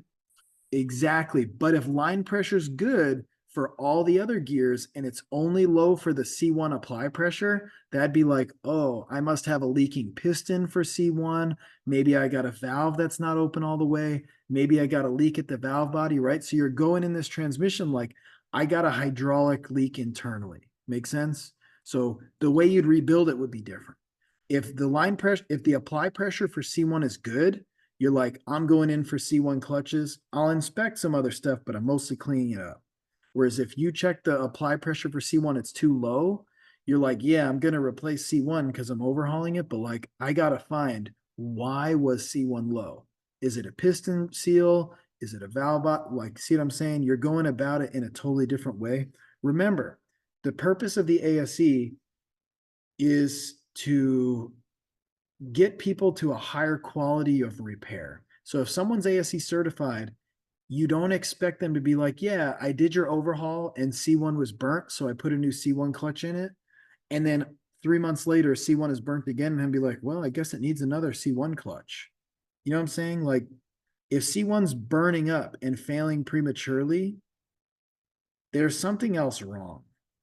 It's probably not getting enough hydraulic pressure. We have to find the cause for that thing not having enough hydraulic pressure. And ideally, it'd be amazing if you could measure every single C1 apply pressure, C2 apply pressure, C3 apply pressure, B1, B2, B3. But again, remember I've mentioned a lot of times you might not have any of these ports. You might just have one. And that would just be for line pressure. Nate, go ahead. So like, so there's a slipping concern. What you're saying is first we do the pressure test, and if pressure is good, then you know for sure it's mechanical. But if the pressure is low, then something within the like valve body or something. Exactly. And in Toyota land, you're still selling the transmission, but I want you to be at a higher level than that. And so you'd know like, yeah, we got a hydraulic issue in here. Makes sense. But Would we stop there, like at the dealer, like once we find out the hydraulic issue, we just stop the diagnosis at that, or Yeah, and to be really honest, a lot of times at the dealer, like if you can align it with C1, if first, second, third, and fourth slip, and you're like, yeah, that's a C1 issue, it's in the transmission. I don't care if it's valve body, I don't care if it's C1 itself. I just know if I put a new transmission in there, it's going to fix it. I'm not going to find out, oh, it was this wiring harness, oh, it was the TCM, right? So really, you could probably stop at just doing your road test and aligning the slip with C1 and knowing, like, in that transmission, I know what C1 does. I know C1 is slipping. Whether it's worn or whether it's not getting enough fluid, like, I kind of don't care, to be honest with you, because both of those will be repaired with the new transmission. What you do not want to do is find out this transmission's banging gears and you're thinking it's a transmission issue, but come to find out it's an open wire between the TCM and the transmission fluid temperature sensor because a mouse chewed it, and you sell a $6,000 transmission and the new transmission banged gears too. And then you diagnose it and find out, oh, the transmission fluid temperature is reading -40 and it's banging gears. Make sense? So you guys can be a little more sloppy. You just got to make sure if you sell a transmission, the problem's somewhere inside of that transmission case. Anything, whatever it is, it's going to fix it. That's all you need at the job. But to pass the ASE, that's not good enough. To really be able to have a good conversation with someone, that's not good enough. If you run into someone at a domestic dealer, like, you want to kind of be able to hold your own. So I'm holding you to a higher standard. That was my judgment call. So I want you to take it a step further, at least for me, while you're in school, to make sure I know I know we're good. I know that you're good with me. All right. So let's just say in an ideal world, you shoot the gauge on there and you find C1 apply pressure is low, you know it's a hydraulic issue. But this is the problem. They took a lot of those ports away. So if you don't have that port and all you can check is line pressure, it becomes very difficult to know if it's apply pressure issue or if it's like the C1 clutch worn. So I'm gonna give you a little tip and a trick. If you're checking line pressure and your line pressure is 120, and then as soon as C1 clutch circuit is open, because that shift valve moves to C1, right there it is, boom, C1, and you notice your 120 on the needle drops down to like 90, and then it slowly comes back up. Basically, what you need to be visualizing is that pressure regulator valve was trying to make 120. It was making 120. Then when we applied C1, it dove off, probably because there's a leak in C1. So if pressure ever nosedives when you apply, it's like, that's probably a leak. Make sense? Whereas if your line pressure is 120 and you apply C1 and the needle didn't even blip, I don't think there's a leak. So even though we can't test C1 pressure specifically, our line pressure can give us a clue as to what's happening. So let's say, I'll run it a different way. Line pressure is 120, C1's applied, it's 120, C2's applied, it dips for a second. I'd be like, oh, I think there might be a hydraulic leak in C2 because the second C2 came on, it kind of dipped the overall line pressure fluid. Make sense? I picture it like a pipe. If you have a main pipe going into your house and that brings your 120 PSI, that's too high for water pressure, by the way. But if it's bringing your 120 PSI, and let's just say you turn a sink on, a faucet on, all of a sudden you full blast the faucet or a shower, you know that 120 might drop a little bit, right? So you're just like, oh, something just came on. But see, in a transmission, we're just applying that clutch. We shouldn't be really losing a lot of pressure. If we're losing pressure, I'm thinking that's flowing too much, probably because leak. So that's what you guys will be doing this week. We don't have C1 apply pressure test port on a new transaxle. We don't have it. Doesn't exist. You do have line pressure. So you'll be looking at line pressure very carefully and you'll be evaluating it when C1 comes on, when C2 comes on, when C3 comes on, or any of those causing a pretty steep drop off type of thing. All right, cool. And then for next week, it's going to be, if you can understand all this, you're going to be in good shape. But next week, we add different shift solenoids, on-off shift solenoids, variable shift solenoids. Your variable shift solenoids actually have the ability to kind of compensate for a leak to some extent because they can ramp up faster to sort of make up for it. That's why the newer transmissions now, you won't start to really feel it starting to slip. Like it'll be good because it'll continue to adapt and adapt and adapt and adapt and adapt to cover for it until it can adapt no longer. And it'll actually set a code for that. Transmission slipping and maximum adapt has been reached. It's like, oh, okay. I mean, it's pretty wild, but that's tomorrow or next week's subject. All right, so here it was showing the specified line pressure. This is for U660. Idling 54 to 60. So if you're at stall speed, 135 to 150 and drive. In reverse, idling 97 to 108. Reverse position stall speed, right? So there is a spec for line pressure. Remember, we did the specs for stall speed, but you're also adding the specs for line pressure too. And then this is a little bit more into the solenoid stuff, but we may pull this back in for next week doing our diagnosis because SLT is your line pressure solenoid. ASE is going to call that pressure control solenoid, or they may call it EPC, electronic pressure control. But just for now, I wanted to give you that. Really, the reason I had to include it now is if the pressure's in low and drive only, it could be anything in that hydraulic circuit that has to do with drive. All right, so if we back up, if your line pressure is low in drive, you got to look at this and be like, all right, where's the drive circuit? Drive goes here, here, there, and you'll be like, all right, there's going to be a leak in one of those, right? So then you'd have to do very detailed inspection. Make sense? And then also, it could be the forward clutch. So if you put it in drive and the forward clutch is applied in all gears, like it was, well, I'd have to go way back there. You'd have to go to the forward clutch, and let's say the forward clutch is, I don't know, wherever the forward clutch is at, you'd have to really inspect that forward clutch piston. That's C1. C1 piston, sealed, you know, you're going to look really thoroughly at that one. Kind of makes sense. So that's how you really do the complete diagnosis. Cool. If it's in spec, if you have a transmission and the transmission is slipping, if it's in spec, we already know you got a transmission problem. If it's over spec, it could be a throttle adjustment on an old one. And in a newer one, it could be something to do with SLT. SLT is a solenoid that gets its signal from the ECU, right? So you're looking at now an ECU and wiring potentially. That would be outside of the transmission. So if you replace the transmission and the issue was this or this, you may not fix it. And you do not want to be doing the walk of shame like that. So that's why I'm going to help you guys. Same with underspec, right? So this is where we'd want to do some of those things like checking the manual valve adjustment, checking to see if there's DTCs, checking your live data, seeing if anything looks out of place, especially like the transmission fluid temperature, checking to see, is the engine in a proper state of tune? Is the engine strong enough? Just being really thorough. So if it requires more, if it's a torque converter, by the way, we can replace just a torque converter. We could do a front seal.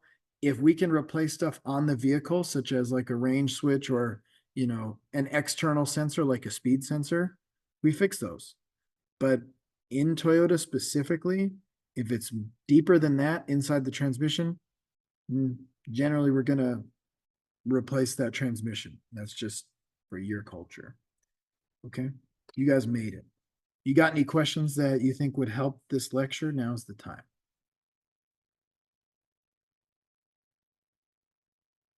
So that chart you just showed us, that's basically the order in which we're going to be diagnosing. You could do it in a couple different ways, but if we're looking at line pressure, you can interpret it like this. If your line pressure is over, is the throttle adjusted correctly? No. Then adjust the throttle and retest. If it's still over line pressure, is the throttle adjusted correctly? Yes. Then go yes. Have the throttle valve regulator and SLT solenoid been repaired and tested? No. Then repair and test. Now, if it's still like that, they have been tested. Yes. Oil pump relief passes. So this is your little map of troubleshooting. But throttle adjusted, that's like, you know, it's old school. On a new one, we don't have a throttle.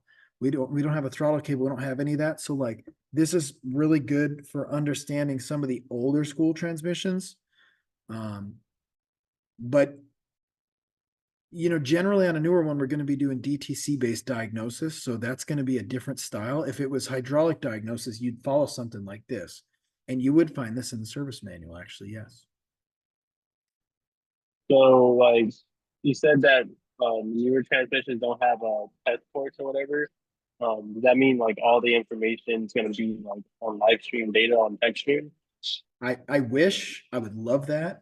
I have seen so anytime you want to see a PID, a parameter ID display, a parameter identification display, that's one of the live data things. So if let's say you wanted to see the C1 apply pressure, that would be great. You jump in, you go to live data, you go to C1 pressure, and it's going to show you PSI. Amazing. But what it takes to do that, they actually have to port into C1. They have to put a pressure transducer, like a pressure sensor. They have to run wires to that. The wires have to come out, go through the case, go to a TCM, go to an ECM or something. That's expensive. You're probably not going to get that. And that's in an ideal world.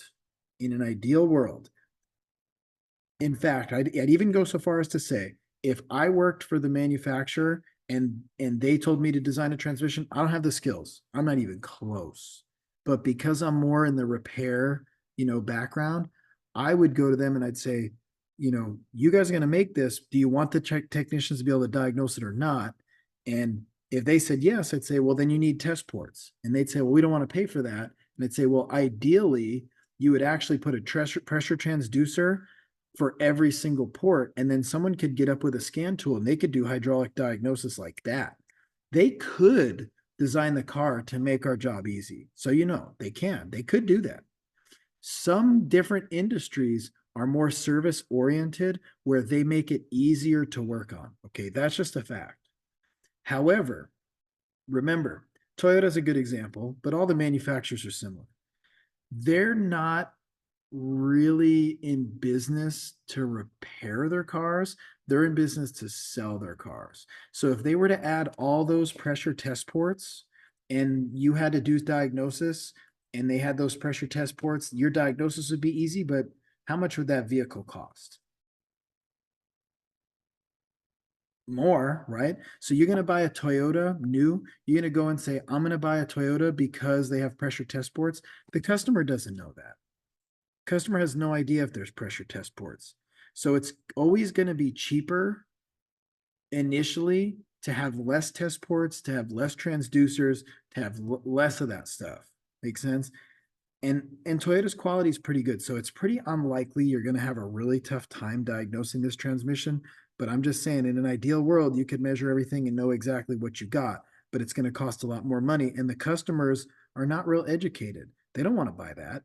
They want the car that's going to be the best on gas, going to be the cheapest, going to have the best warranty. They're not like, oh, I'm not going to buy a Mercedes because it doesn't have, it doesn't offer the technician the easiest diagnosis. They don't really care.